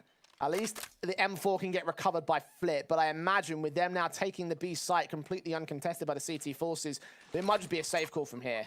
And I think we could characterize that as just poor fundamentals right there from Outsiders. You've won the pistol, you're up onto the anti-force buy round, and Yakinda just continues to double, triple, overextend towards that city spawn area. They lose the fight, and then Buster goes, right, I want to try and make an info play. I want to see if I can clear out this top of banana position, and instead runs into the trap. Very well played from Vitality in that banana position. Once again, they'll gain the conversion, stealing it back from the outsiders. A couple of players that might push forward and try and go for the hunt. Dupree is the most likely individual to do that. He's going to opt to fall back and save on to the Galil. Keep all the weapons in check for the Vitality side. M4s can even get recovered for them. Only one, though. The other one was picked back up by Flit earlier. Let me challenge him to try and catch that player off and indeed remove him from play. So a slight consolation for the outsiders. But the key thing is the round. That's not what they get. And maybe context is important to why the outsiders played that round like they did. They only had one kit in play for Yakinda, and they're also very light on the util placement because they invested into so many of those rifles. We had M4s for the majority of players, so keeping 3 of them alive, you still give yourself a decent amount of weaponry to work with in that third round, knowing we've got to force up again, we've got 3 M4s, this is still very winnable.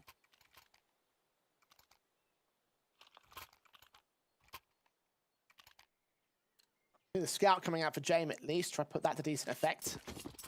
Deegan in for Buster to try and bolster it up. So yes, that force buy will be in play for the outsiders. Only given by the fact they've got those 3 AM4s. That'll be the highlight individuals. Fit, Yakinda, Kicker. And just going to lead the charge up towards the banana control once again. Try and force out the opening kill like he did in the last round. Needs a bit more passive this time though. Kicker seeing the dry face from Dupree. The shoulder bait does bait out the M4 to make a mistake on the molly at quad. Flit still gets the kill. Burns to 21 HP. Escapes with his life. Kicker has also got to do the exact same, but he stands and fights, and that leads to a 4v4. Now, while this is all in play, the distraction over towards brackets is allowing Magist to create some space to get an idea of pressure being applied down towards that top of banana. Yakinda overextending goes straight into the hands of Masuda, and now the wrap into CT and pressure onto B can be applied. 2 players to hold it. Scout at Jame. A couple of shots against Masuda, but not quite landing them. A third one taken, but ultimately leading to his death. Buster with his eagle. Can't hold on forever. Vitality will overwhelm the outsiders for their second round. Dupree just lurking in the apartments. We saw last round he was in the same position, wasn't able to find impact when it comes to dealing with the saving players. This time around, though, it's a very different outcome. 2 on the board, only 1 kill gets found there by outsiders. Ooh, they're not going to be happy about that one at all, let alone they're on the fact that they had to force buy, but the fact that they had 3 M4s saved in, and all they got was 1 kill. Yeah, I'm already concerned seeing the protocols on this CT half for the outsiders camp, looking to try and win these duels against the Vitality side, and ultimately failing in doing so. Maybe they're looking for that one player that doesn't step up to Zywoo numbers and tries to dismantle the T-side initial defaults. Is early doors still. Zywoo does pick up Kicker and Eco around for the outsiders, so just frag found on the B side, should charge and get the bomb down. Nothing much to it for the outsiders camp. And not only do outsiders want to take this to a third map, but they want to keep their winning streak alive. 4-0 in the last 3 months on Inferno. Dupree just spotting down from mid. There is a cheeky individual of Jame that's got in right behind. Ooh. A knife for him, no Dupree. It's going to spot him. Just take a dink for his trouble. But not to be in the end. A nice effort, at least, for the outsiders. And you have to make plays like that on rounds like this to try and get at least some sort of consolation. An AK out of this one would be pretty nice if they can get it. Zywoo says no, though, and Flit flanked in by Dupree. You still lose it? No, never mind. I was going to say you could still lose it because he's on 36 HP, but then Dupree had the jump on him, so never to be. Castles cursed it. 3-1, Vitality up against the guns. Yeah, it seems as if we're getting some big boy performances on the B stream and on the C stream. Obviously, Zywoo having a very good performance in map 1. We saw Spinks over from the end side doing very well on Vertigo. So keep an eye out for the C stream to see how that game's continuing on. Again, 3 games all at the same time. It's the action. It's where it is. That one's gone 17-17 according to my score box. So Still that going? one is still going on map 1. Nades out for Magis because he tries to get things going on map 2 of this matchup. 3-1 is the current scoreline, trying to get that fourth back on the board. Vitality continue momentum. Nade set pretty nicely. Masuta and Dupree will get caught for it, but Flick can't win a better fight for his own trouble. Kicker focusing on the wrong individual as well as Yakinda is caught aggressing the outsiders. Just can't catch a break here. Well, maybe we should continue talking about the C stream rather than the B stream. My goodness, what do we say about that round? The A anchors just getting completely rolled over, not being able to frag out at all, and then the late lurk from Dupree out from ramp. What an excellent round there from Vitality, and outside is just falling apart. It really I mean, yeah, great positioning and great counterplays to the Vitality side, but I also felt like the outsiders kind of fed themselves to them in that round, especially when it came to that push up to the banana control. It's already too late, to be fair, though. Like, you've already lost 2 players on the bomb site in a 3v5. You're just expecting them to already have moved away. It's more so the concern of the A anchors not finding any success than the rotate down bottom banana. No success for the exit fragments of Jame and Buster as well, it seems. Dupree trying to bait out the AWP. They can't wrap the corner in time to grab the FAMAS either, so they keep those 2 weapons in. And Vitality look cool, calm, and collected. They take the early start here in Inferno. They look happy, and that's how they should be. You've been dominant in the series so far. You've really sort of given it to the outsiders and proved yourself that you're the better team in this matchup. So far, 4-1 start in the second map. Outsiders, I can imagine things are getting very desperate, even though it is still very early on here on Inferno. They just know they can't afford to get off to a slow start and to just allow momentum to keep kicking in over to Vitality. Again, it's got to be a complete role reversal from these guys. They've got to figure something completely different out. So far, so little being gained on the outsider's side. Again, just that pistol, the conversions and the ecos and the gun rounds are still on the way to the Vitality cap. Now they've got guns out of their own, a rebuy, a force buy back in around the AWP and the FAMAS. When does that second round come for the outsiders? When do they finally find a momentum shift? Take something back here on Inferno. Smokes down, flashes over. Boost up for the AK and Magis. Can't see anyone ahead of the broken wall. The nades missed out aren't encouraging, but at least the outsiders can't punish it. Now, gain that top of banana control, start rotating the AWP over to spot for info to potentially regain some of the map pressure over towards the half wall. Masuda and co of Dupree starting to lean their way out from the boiler position, start gaining some apartments control. Outsiders very deep. No one even spotting for information on the short or long side. All the A players are very defensive. Molotov's down onto quad again. They're going to try to drive those advanced positions away from the CT side, but the 4-man stack has locked itself in. Jame with the AWP back at library, seeing the mollies. Expecting there to be some T-side presence at the end of the smoke, but no one's there just yet. Now they've got a smoke that they can put down. Flash over the top. Jame misses that first connection, looks to reface, and gets peeked on from Masuda. You need to hit that second shot at least, and Jame couldn't do so. 1 man down on the A-side defense. Smokes in at Moto, keeping Kicker protected for now. He sprays through against the boost-up players, though. Should see them coming in. The nades back might do some significant damage. In fact, it gets Masuta. 4 versus 4. Magix also going to get caught off by Buster. Dupree seeing the edge of the smoke. Kicker running out of ammo, though. Maintains the 4v3 scenario for the outsiders. That backup is not rotated, but I don't think it's needed with Kicker and Buster finding their double apiece. And Apex alone in the 1 versus 4. Does find that one trade. No more, though. Yeah, while they isolate the individual of the AWP and Jame rotating into the library side, they really struggle to give themselves a harness of opening up A, breaking that crossfire away. You've got 3 players on the bomb site, really. 1 down towards mini pit, 2 in the bomb site itself that are all playing off one another. And Jame missing some crucial shots with the AWP, but defended well by his teammates on the bomb site. Another good round for the outsiders. Can they maintain the follow-up, though? You mentioned it in the pistol round or the conversion round. The key issue for both sides is the follow-ups. Outsiders pretty desperate to get one here to build back against Vitality. Try to bring this even at 4 apiece. 2 rounds to get there and a slow pacing in round 7 to do so. A silent jump up into the apartments. 2 on porch side. We have not seen this play before. Oh, Jame looks away at the wrong moment. Kicker's unprotected, but Jame at least gets that trade back. Incendiary ahead of the haystack. Will now suppress the T's from making their way up towards shorts. They put the brakes on, reconsider their options, try play towards long instead. Now they might be able to force a slight over-rotation from Jame to reposition out to long to catch him off, start getting in towards city spawn, and forcing outsiders to make info plays because they don't know what's going on across the map. And this looks like the rat play in a split into the B site with Yekindar catching Magic, though that could throw things off, and indeed zywoo will also fall. The smoke's going down at the arches ahead of Banana, and they will hold dominion over the bomb here. The AK is also picked up on both individuals, so plenty of firepower now to work with, and Buster holding in cubby corner should be the lights out play for Vitality here. No way forward, really, from this point onwards. Getting closer to 35 seconds, and for Vitality just waiting for this smoke to dissipate, to finally clear out all of these cheeky positions towards the top of Banana. Oh, very much a struggle, and even the flash is not quite deep enough. Buster's going to be able to catch off the first, knows exactly where Masuda is. You just play time from this point onwards. Molotov at least gets that exit frag, but you're right, 20 seconds. Masuda's got to go right back through Banana, grab that bomb, get right back to the B site, or get all 3 kills. And the 3 kills line is very unlikely. Getting the bomb is now impossible. 10 seconds to the clock, and he just picks a corner and waits there. Outsiders won't go for the hunt because their economy state is pretty low. Vitality will not get a 5th round. It will be 3 on the board now for the Outsiders camp. They do find an all-important one. Yeah, what a play from Yekindar. When we think about that, Vitality have got long control, they're slipping their way through City spawn, and they're hoping the B players are defensive, deep in the bomb site, and then maybe the Banana players can pull distraction and really keep them over. Instead, what happens is Yekindar gets aggressive, he deals with both players and drops that bomb, and that's the setup cancelled. There's nothing you can do from that point onwards. Yekindar makes the play, he's the round winner, and Outsiders are showing us some glimpses of what is yet to be seen here on Inferno.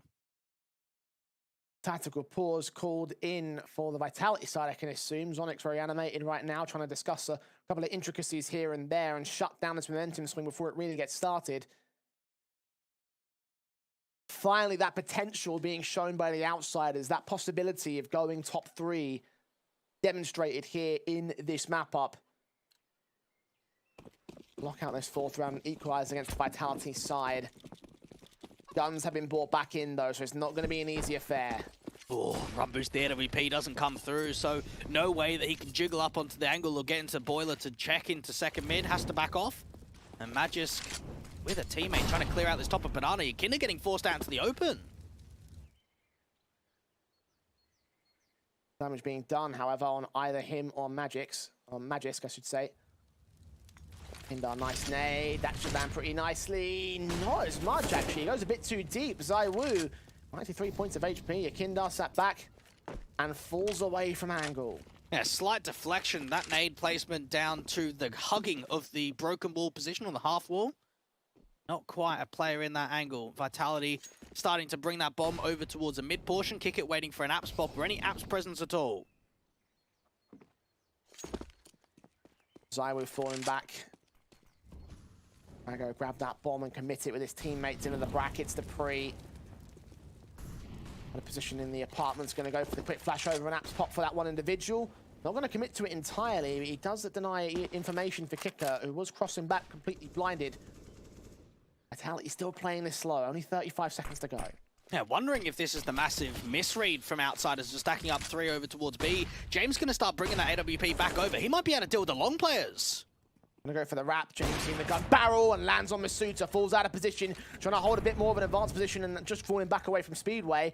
That bomb going to commit towards that B site though, and zywoo pulls distraction. Meanwhile, Buster sat back in new box. He's just going to play sneaky beaky as the AWP rotates position, drawing their attention away from the backside as the flick misses out, but the kill comes in. The bomb's not denied. Mattis will still go down, and now it's Apex up against them all, and zywoo continues to flank, and these 2 players have brought it back again. zywoo with a double, Yekindar with a trade, and knows exactly where the last man is. A 1v1. Just hold down the defuse as zywoo can't get there in time. That nade is useless. It doesn't even land right, and the Outsiders just barely sneak in the 4th. A very good effort to recover that round. When you think about the disadvantages that already get found, the wrap-in from CT, again, has kind of been denied. Jane with that AWP deals with that first player, then zywoo's in a position where he's kind of can't really overface, thinks that his teammates have got Banana and over towards the B site completely, so okay, I'm just going to bring that wrap forward, and the time's not there. He needs his teammate and the in-game leader of Apex to stay alive for any chance of winning that round.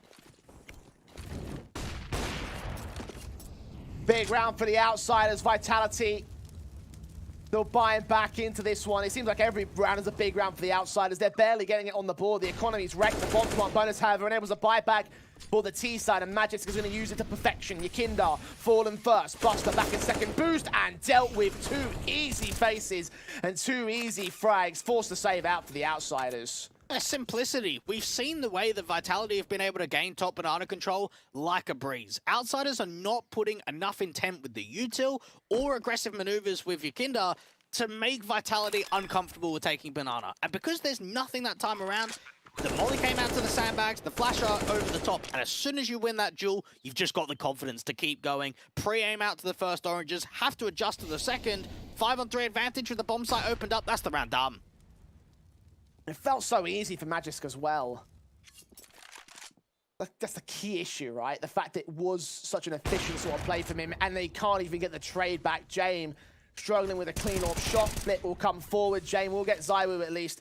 So a couple of exits will be found against the Vitality side, but they're going hunting because they know that outsiders, every casualty is going to harm them in the next buy. Kickout will fall, so they only get 2 rifles. At least Dupree can only walk away with 1 on his own board. Vitality will regain the lead. Still fairly expensive for Vitality. The outlook looks okay, though, here for the outsiders. They're not exactly on double eco status. Even though they're working with single round loss bonus, they've got money in the reserve, so they can just USP around the AK and that AWP. They're not forced down into a terrible economical status.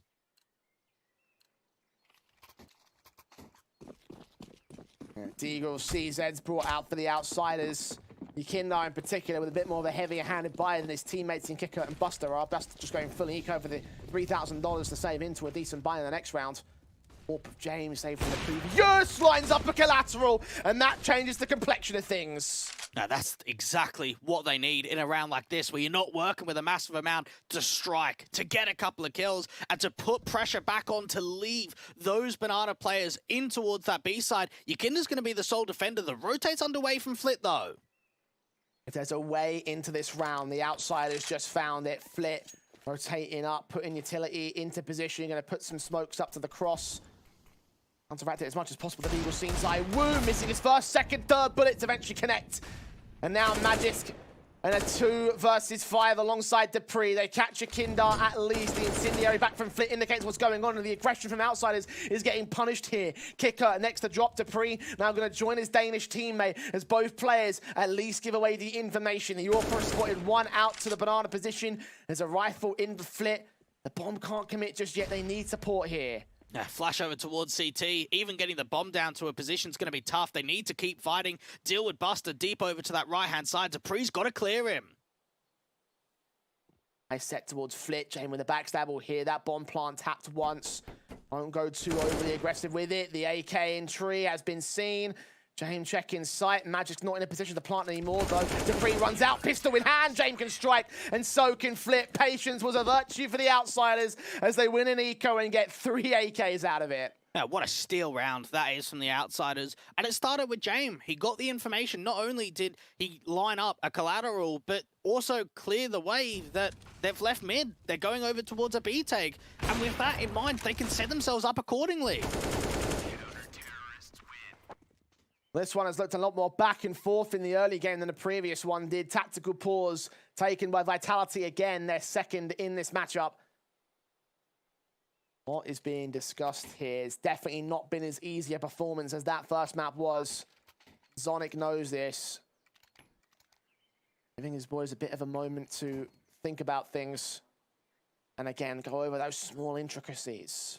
Yeah, it seems as if finally outsiders are getting more involved in the game. They've sort of woken up and we're actually getting a performance here between the two. And even when we think about some of the head-to-heads with Inferno in the past, the 16-14 in the best of one, there's a 16-10 into the mix, there's an overtime. We always have seen between these two sides, if Inferno gets played, it's typically close performances. Been close one. It continued down that route. Well, certainly with information gained by Jane, this round should be a bit more formality than anything else. SMG sat back at quad, nades and incendiaries thrown down a position. Damage being done to Apex out in Banana. Yakindar does get some tag damage to the pistols. Spray's blinded, not quite catching a through smoke kill just yet. The smokes will start to clear and they'll regain Banana knowing the Vitality have evacuated. Just going to play towards the A side, try to get that bomb plant in. Flip does get domed in by Zywoo, but Jame there with a trade back at the SMG. These Magics to Apex. Can't get Dupree the same, but the bomb now in the known position of 1 versus 3. Dupree could wrap to the B side and get a bomb plant for it, but he's going back towards A. AK in hand, kicker at the lone defender. Backup is on the way here, but probably shouldn't be much for the AK here. Another smoke in front of him, trying to see if he can toy with the rotations, make it uncomfortable for Buster to maneuver back out towards that city spawn area. Head Kevlar, a flash, and an AK. There is workability for more to be found in this round. Especially as they've cleared out short now. Your Kindar peeks back into the brackets though and gets the frag for it. Triple for Jame though, kind of the main damage dealer for the Outsiders, crippling the whole round for the Vitality side and SMG frags as well. So a lot of cash in the bank for him. And the economy state revived for the Outsiders. Vitality should be back on the buy of their own right though. That was an eco for them. And Jame is 2 kills away from tying up with the amount he found in the first half, or the first map, than he is in the first half here of Inferno. That really depicts a so much more of a grand story of how much further impact Jame's actually finding here on Inferno. Nade set to position. I'm just going to try to find his impact again in the banana control. Your Kindar and Jame. Got to play bait and switch here. The AWP catches the jump face. Doesn't quite get the full jump frag. Your Kindar instead sees the one individual overextending ahead of the broken wall, but falls back into Zywoo's hands, who brings it into a 4 versus 4.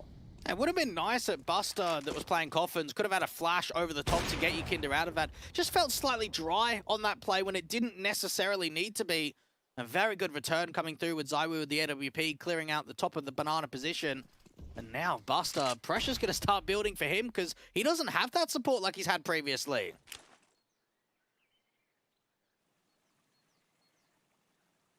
Utility set, smokes down. Buster incendiary over at the stairs to try to block them out of the sight temporarily. Needs backup to get here, though. They are not rotating at all on the Outsiders. They'll start those rotations now, just as Vitality are bursting into the B site. Yeah, no util for Buster to work with at all. Flip with a flash over the top. Wonder how the teams play this. They try and gain the control out towards construction. Already, Buster's been able to spam one through the smoke and make it another onto Zywoo. The bomb's going to cross and Apex deals with him. Massive impact for Buster, though, setting up the retake here as Flip will get Apex after the bomb goes down. It's Masuta in the 1v3 clutch. Watching that Coffin's entrance, watching construction for Flip to make his moves in. Kicker making his own moves out. He checks out that main entrance. It's all a case of timing. If Masuta looks the wrong way at the wrong moment, then it's lights out for him. Incendiary to the new box. Instead, over at second, he gets his peek in and gets the kill on Flip. But Jame with the AWP so ready for the reface and ready for the 7th round for the Outsiders. I really like the way that Buster played that after the fact of losing Yakinda. He realizes he's the only B player. He doesn't really have much util. He's only got an incendiary, so play it defensive, play it on the back foot, try and stall, and as soon as he spams through that smoke, gets the kill, and then follows up with another onto Zywoo, that's when you know this round is on. Outsiders turn it into a 7th and start building a lead. Yeah, looking for 8 on the CT side now. Hero AK buy down for Vitality. Have guns in the next round. Bomb plant bonus would bolster up Apex's situation. The Outsiders looking far better in this second map than they did over in the first. I can't stress enough how important that really is for them. Need to get this map, need to hold their own, need to win this series if they want that playoff spot. Pressure has been relieved because Furia took the second map in their series over on the mainstream, so that's a little bit of a positive note for the Outsiders. They won't know it just yet. Their destiny is still in their hands.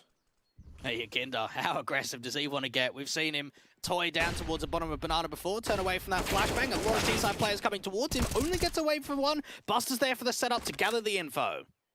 Magic's going to pick back up the AK. Zywoo gets another one as well. Buster leaning forward, hearing those footsteps, knowing they're rotating away as he extends all the way around towards the stack. Info gain, Jame with the AWP, Dupree with his back turn, peeking out of Boiler. Picking the wrong place at the wrong time. The AWP so ready for the second player as well. Don't know whether to flick on towards the Boiler or not. Not is the right call. Magisk falling. Zywoo 1v4, AK in hand. Will try and make his way in from the apartments, but surely should just fall at the first contact. Maybe a good kill's in him. Maybe there's a trade. And that's will be required here for the Outsiders, but Kicker has now seen enough all the info they need.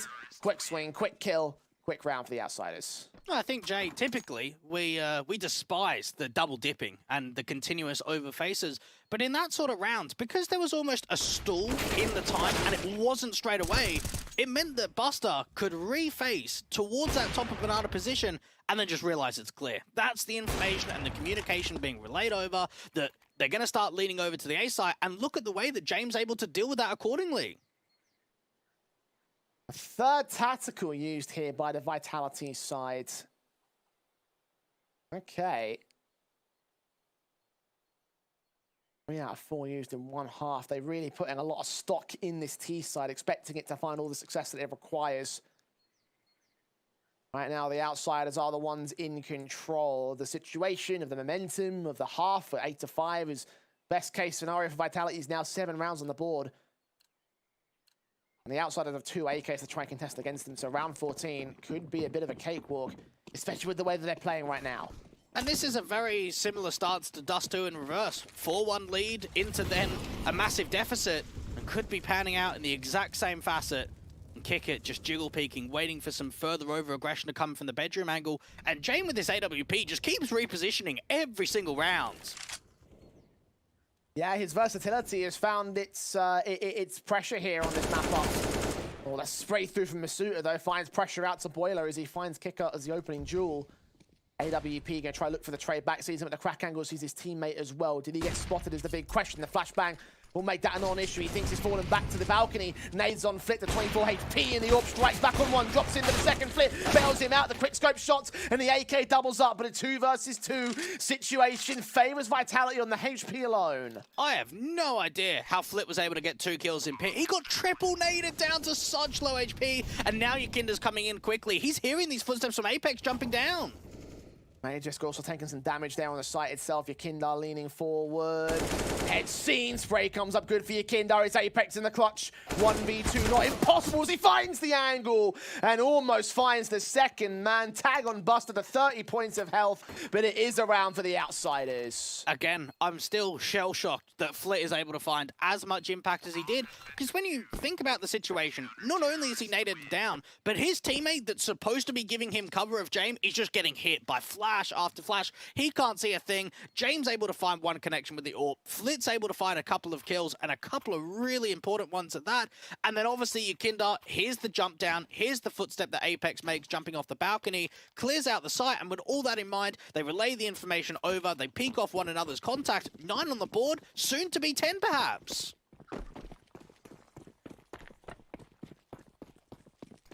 Final round of the half, and you can feel it in the air that it could well be. Him again trying to peek in. 17 frags deep for him in this matchup. It's funny, we talk about the comparison between him and zywoo in the last one. You can take the same comparison in this one. It's James the man as being the main fragging element. The outsiders relying on his AWP so heavily to get the frags in to try and kickstart in this round. The AWP has knocked down the pick in a banana. A face could come through, but it is baited. The shot not quite accurate. Buster needs to trade, and that's exactly what he does. Apex looking for that response, dealing with the first, just continuing to fight over towards this banana position. Doesn't have any teammates, and eventually he's going to fall. Now the long contact, and Flit's seeing it. Onside Kicker, they've got to hold down the site itself. Flip comes up dead, and Dupree overwhelms Kicker the same. So, a 3v2. Smoke's going down. Yakinda and James up to clutch it to close out the half. Very difficult retake. You've got nades to work with. You've got an important HE that could sail into the bomb side. Even James is expecting a late lurk towards banana. That's why it's taking him so long to reposition. The smoke's coming down lately in the retake timer. The bomb has ticked far down now, about halfway done. Nade on site, I don't think it, no, it doesn't land anywhere near Dupree. A follow-up HE coming in, the third one doesn't land either. James caught through the smoke, and Vitality, once again, much like Outsiders closed their first half of the first map on a high, will try to do the exact same thing here on Inferno. Yakinda driven away and dead to rights. And 9-6 half coming through for the Outsiders. Definitely feels like it's more on the up, more positive in for the CIS team. Now it comes down to Jay, can they follow through? Can they really put the performance going into the second half? We'll find out very soon after this break.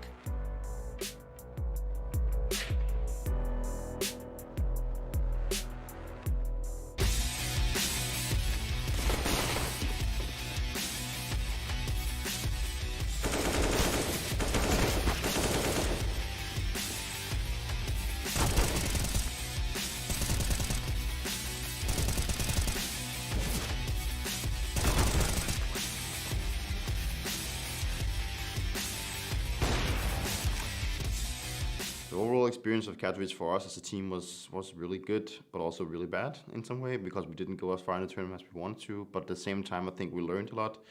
We learned a lot about the map pool. We learned about each other as persons, as players, and everything. We also had a good balance of how we wanted to prepare for the games, but not focus too much on it. So I think we had a really good balance, but things just didn't work out too well. I think we lost against two of the best teams at the tournament, even though they didn't win it.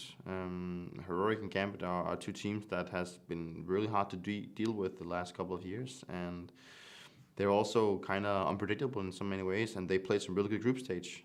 So I'm kind of surprised they didn't make it further, but I guess that the arena and everything and just didn't pair up to them as well as they wanted to themselves. But I think we lost to probably two of the best playing teams in the playoffs, so in the group stage. Sorry. So yeah, I guess we did some good things, but also some bad things.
The mirror image of the Pro League, a 9-6 half for Vitality on map 1 and 9-6 half for the Outsiders over on map 2. The question is, Dweg, will it go down the same route as Dust 2 did here on Inferno?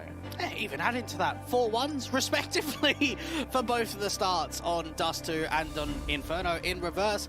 There is a lot of similarities to draw from. What isn't similar is the performance we're seeing from Outsiders and Jame in particular. And this one is still on the table for the Vitality side, though. Same numbers that we saw, or we're seeing from the Outsiders we saw from Vitality on that first map, so don't count them out just yet. He's down initially, starting off things well for Vitality. It's not quite a kill. These Julies, good range to work with. Trying to see if he can get around the half wall. He's got teammates with him. Outsiders are running into a trap here. Julie standing by, Dupree gets away with one decent frag, Apex is straight back, Dupree doubles up, trying to make it a triple if possible, the headshot's perfect, he's finally overwhelmed, and Masuta now has it covered against Jame, who will eventually fall. A nice, confident, clean pistol for Vitality. Blink and you miss it, perhaps. What a sequence coming through for the Julies, even to get that shot of the jumping player up on the half wall. Everything was set up to be successful. Here we go again for Dupree. What a bullet connection coming through onto the Yakinda, and with all that in mind, it's all a bait, isn't it? You've still got a couple of players to work with, to peek on one another, and for Outsiders, they just ran into 3 players in such close range angles. You know, the Julies ripped them apart.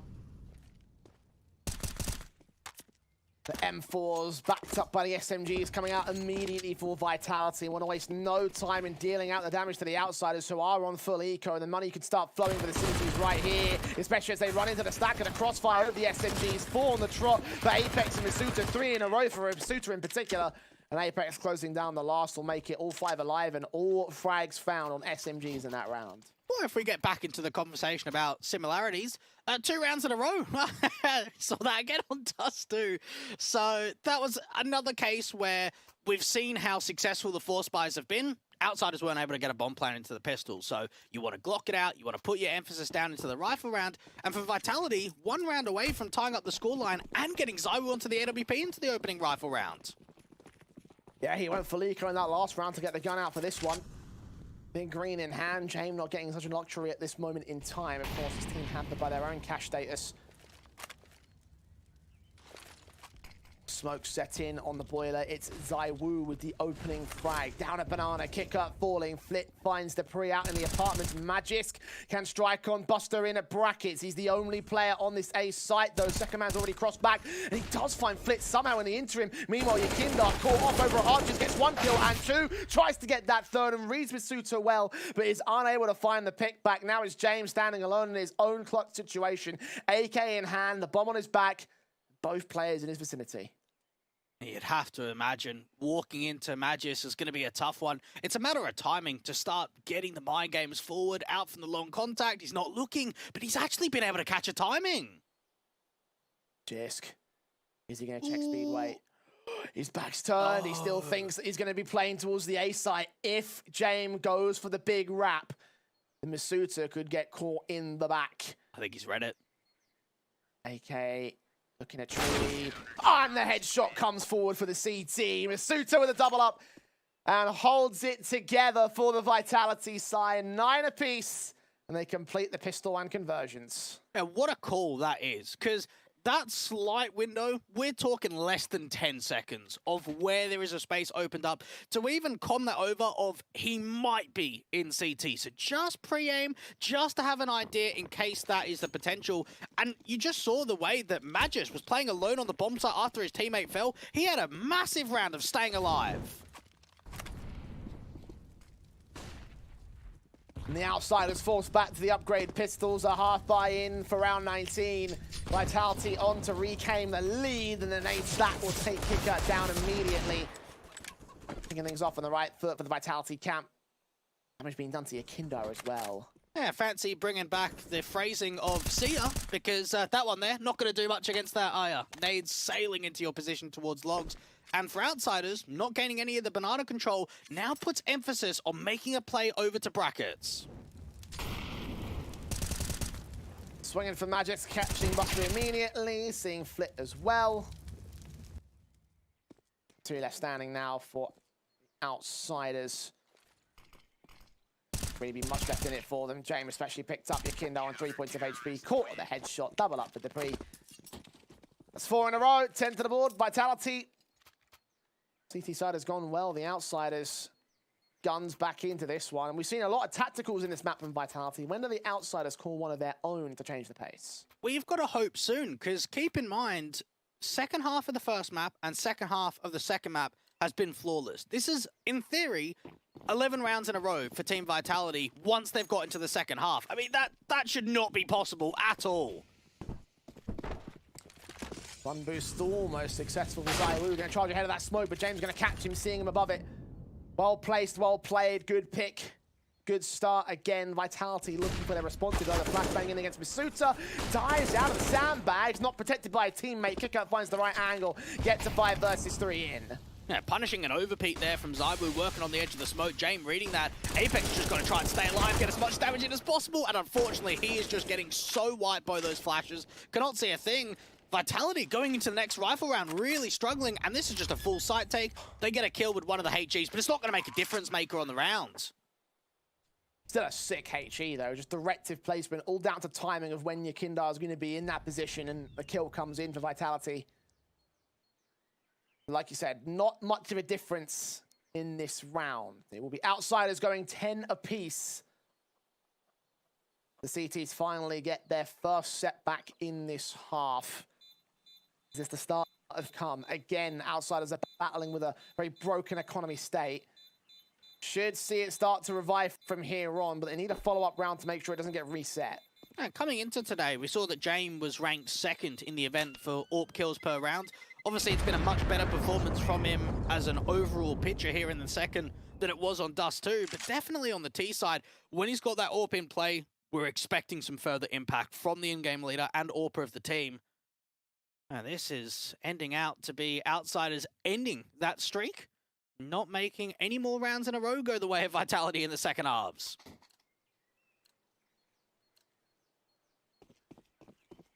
Guns out for both teams. Once again, we'll see the reinvestment come through from Vitality as you would expect. Outsiders saving most of their weapons, rebuying on kicker. That's early Molly suppressing early engagements from kicker. Early map control. Flashes will go over. Apex. Nade. The jump face almost giving up his life. The AK not quite as quick as he'd like it to be. And no blind kills through smoke. Yeah, Apex has got support. Masuda's there close by. They've got a further rotation in from Dupree that's come over to the B side. They've put a HE back over to Banana, and they might even want to try and retake this. It's set. Masuda flashed in. Buster spotted. And the kicker lines up for him the same. Two lineups given up there by the Outsiders. And a 5v3 for Vitality. Zywoo now next up, sees the gun barrel of Yakindar, does not fire first. Now, surely they're going to funnel them into Zywoo now. Now that they've taken Banana, this is where the T's have got to act in brackets.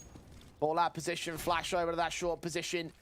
One player in the apartments. Flit's been spotted, but Zywoo doesn't connect the shot. Incendiary goes back down, Flit's going to get forced away.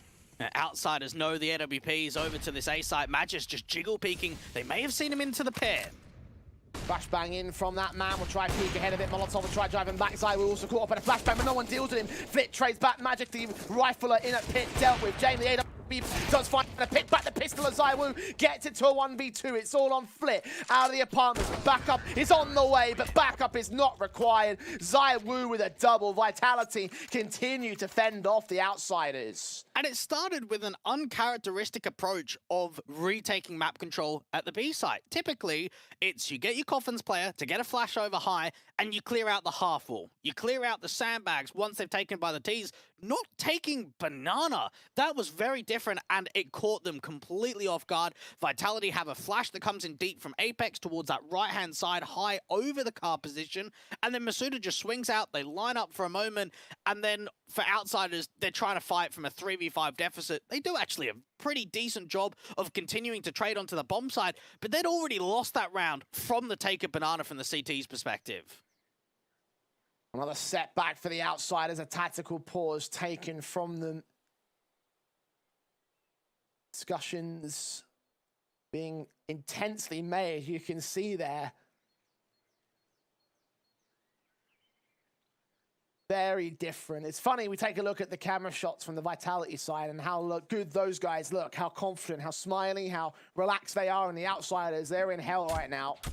Down by a map.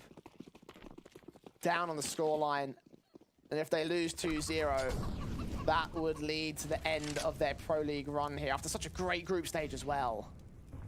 Yeah, Buster out to this Banana contact, doesn't have a crazy amount of support around him. HG's going over towards that left-hand side. Chunky, that is a slight amount that's going to make a difference when we think about a B-site exit later into the round or whatever it may be, or even better. Great kill on Apex.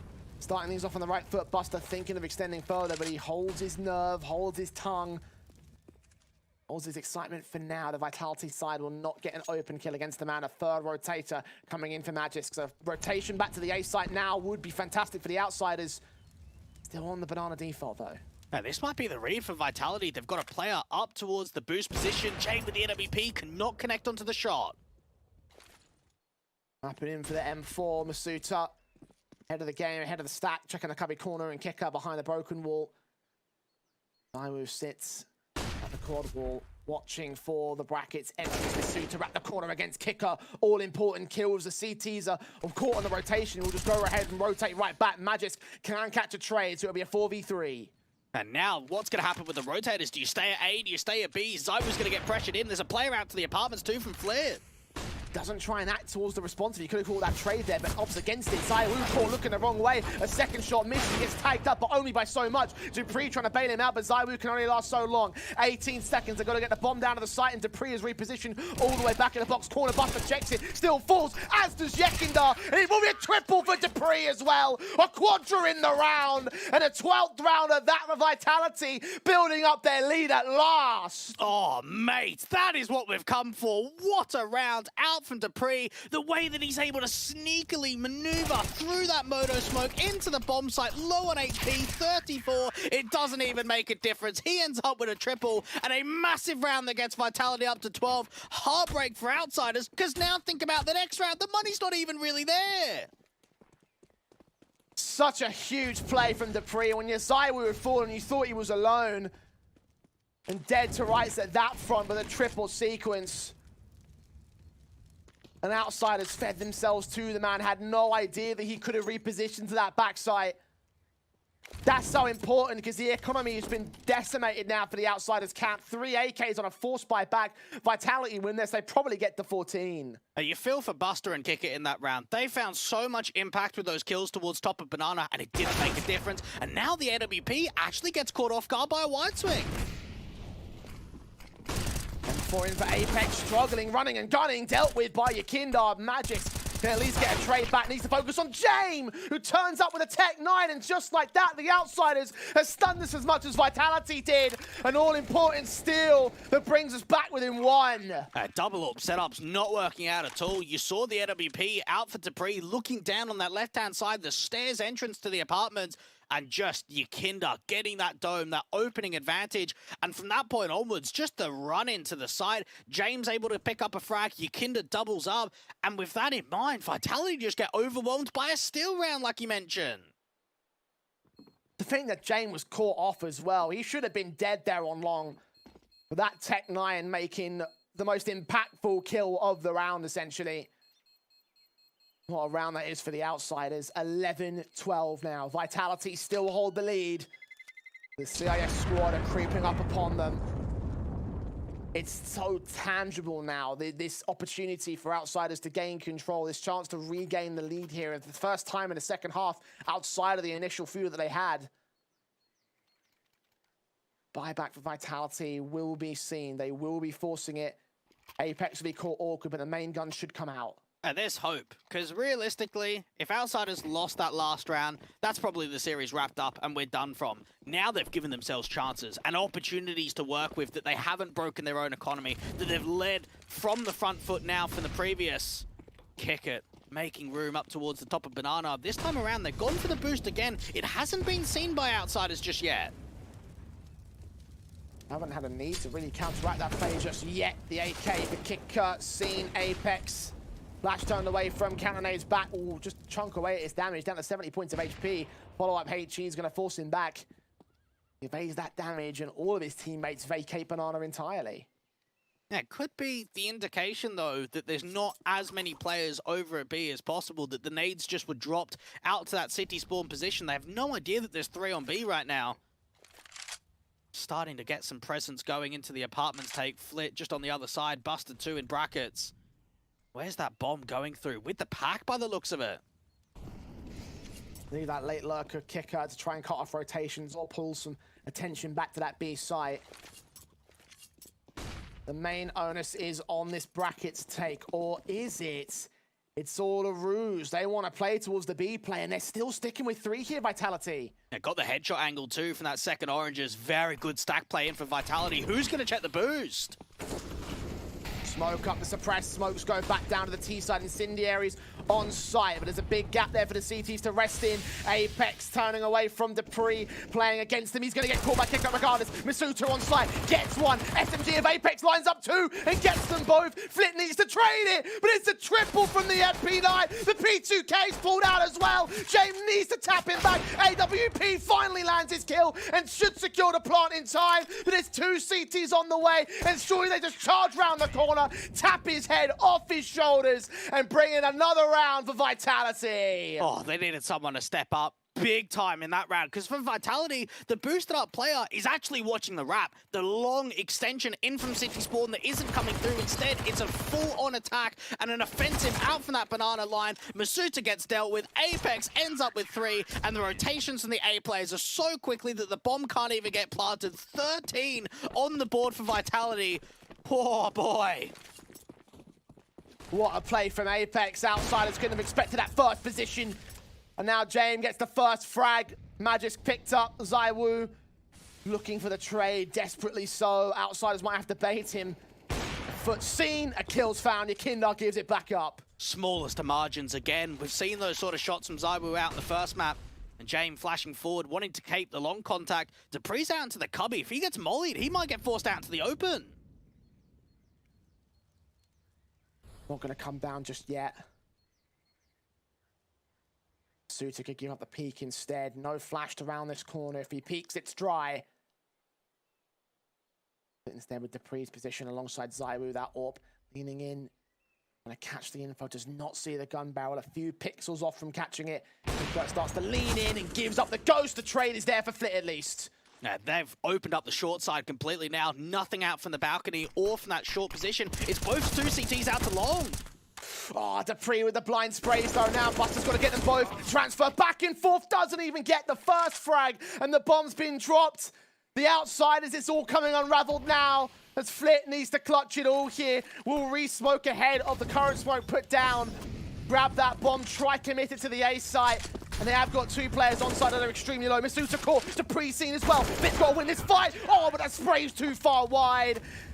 And there's 2 to go for Vitality to take this series and play the ultimate spoiler against the Outsiders now. I don't say this very often, Jay, but that is really one of those rounds where you are generally winning out those fights towards the long position. That is genuinely unlucky in that situation. Both the long players of Masuta and of Dupree, they are so low. 1 bullet away each from falling, and it just doesn't happen. They creep through that long smoke and reap the success. Once again, the opening frag's found by James against Dupree this time. You can see how Zywoo's hunting for that pick back of his own right. Meanwhile, the T's are pressing up, taking some damage to HEs, and Molotov's thrown down there. Apex and Magic thinking of a swing forward. The Incendiary drives them back, siphons off Buster and Kicker. James there with a trade back, does bring in a 4 versus 3, but Buster gives it right back up again.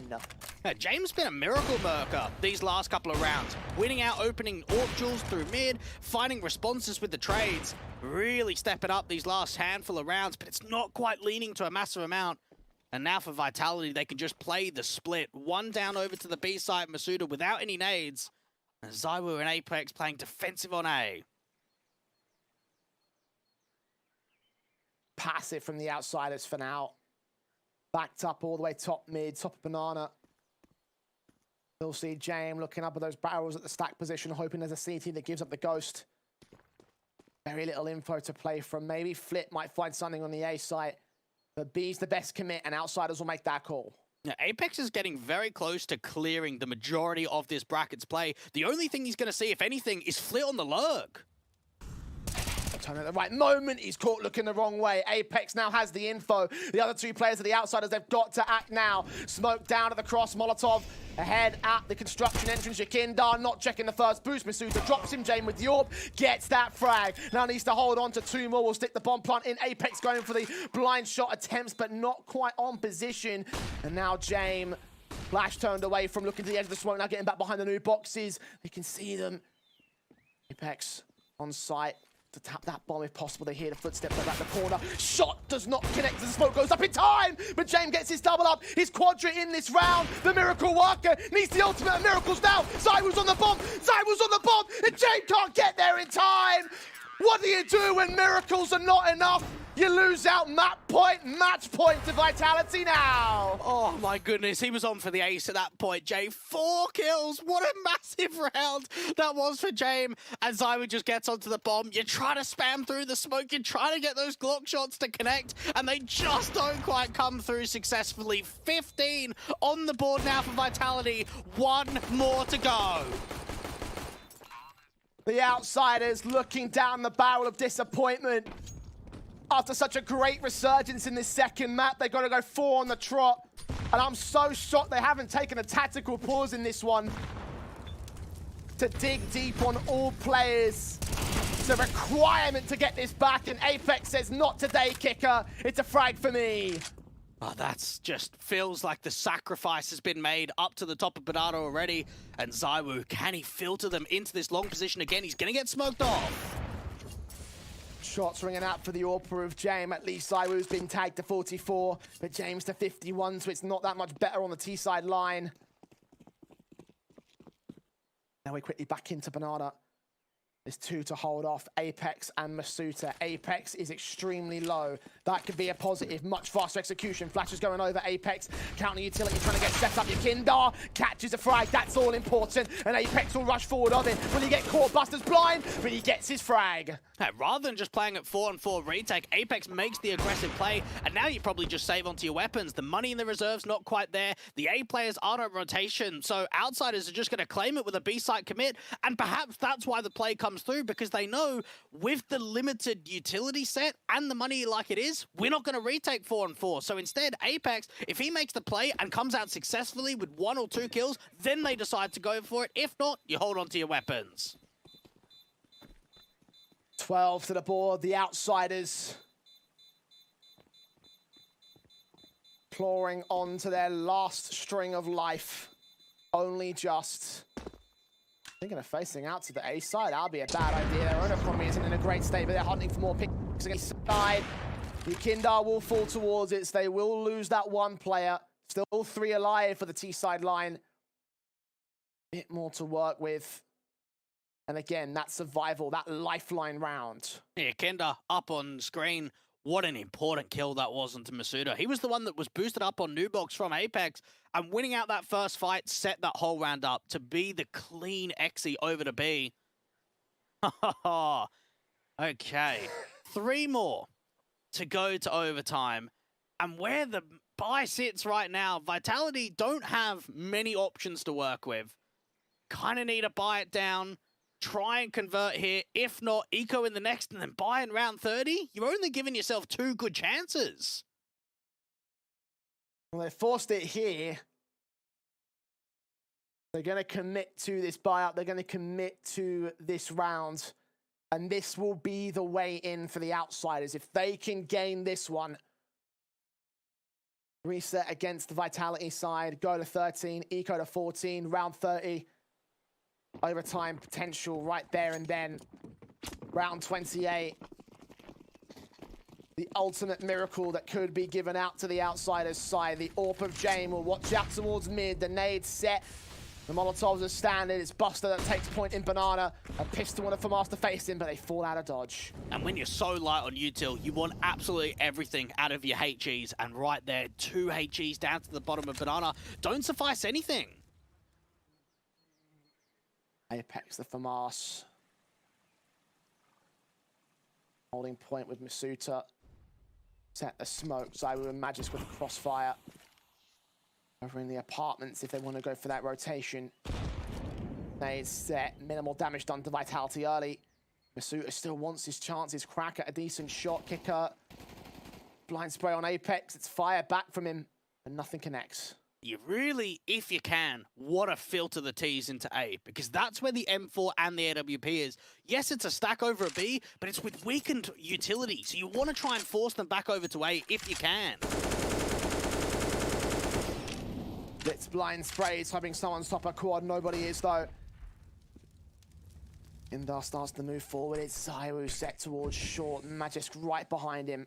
Dismantling that earlier crossfire in the apartments. The bomb's still in over at the B site though. Smoke's going down. Execution trying to get set up. Kick up with a lurking against Apex. Body blocks him. Gets away with that kill. How much attention does that draw right here? The real execute comes in. Nays back from Magic trying to catch off Flit. Will dish out the damage. It's still going to be the A commit here. It all comes down to these defenders. Or is it the rap call? 13 seconds. It comes up to Masuta. It comes up to Dupree still. Time's running too short. Kicker overwhelms one. Dupree there. SMG catches the ball. Carrier. No, he doesn't. One swing from Yakindar saves his teammate and saves the round for the outsiders. That is a VP special. Going into the B site with such limited time left on the clock. Oh my goodness, I can't believe they've managed that there, Jay. That looked like the round was done. That looked like the MP9 was going to be able to finish the job completely, but no, the kill does not come through to deny the bomb, and Zywoo's just trying to keep this orb in play. He's getting his kills for it. Yakindar, knife pulled out, rifle against him, and does remove that AWP from play. So nothing stays in for Vitality. That is the ideal situation for the Outsiders. That's the reset they're looking for. No cash in the bank. Vitality, surely they save to play around 30. Yeah, they have to. There's no way they're going to buy it up here. You have to harsh invest into the eco to not buy anything down in the situation. Oh, boy. That was really playing with the time. It was so limited. My word. How tense this one has gotten. The stack does form out to the B side for the Vitality boys. The upgrade pistols on a couple of individuals. Zywoo with an eagle. Basics and everybody else, though. Outsiders will lean into their B defaults initially. The only hope is that they run into the stack for the CT side, which actually Outsiders might just do here. Yeah, commitment. Molotov smokes going down. Deagle tapping for Zywoo. Not hitting the headshots. Does catch Kicker in the end. Buster with a decent responsive. And must know that Masuta is right back there as well. Deagle back. Still doing its damage. Buster's back's turned to the other two CT players here. Apex all full. And now it's all left to Magisk Kit. Start back at New Box just to hide until the time is right. Yeah, just hoping that Outsiders don't clear the bomb site, that they think that the stack was only 3 players, and that they don't check in completely. Oh, Yakindar will get caught for it. That's a decent kill. Buster caught ding down as well. Hold on. Hold on. Oh, He's no. low. He's dead. The AK's in Magisk's hands, and Flit has got a clutch against an eco. Dupree will get caught off guard. It's a 1v1 with a T-side playing and save it, but it's an eco steal from Magix to make it a 16-13. A 2-0 victory for Vitality as the Outsiders are sent outside of the series. Oh my goodness, what a way to close it out there. That did not seem like it was the round to do so. My goodness, Jay, who would have expected that happening? Such limited weaponry, and they somehow get the job done. Somehow, some way, we call the potential of the 2-0 going either side on the basis of the map pools alone, but we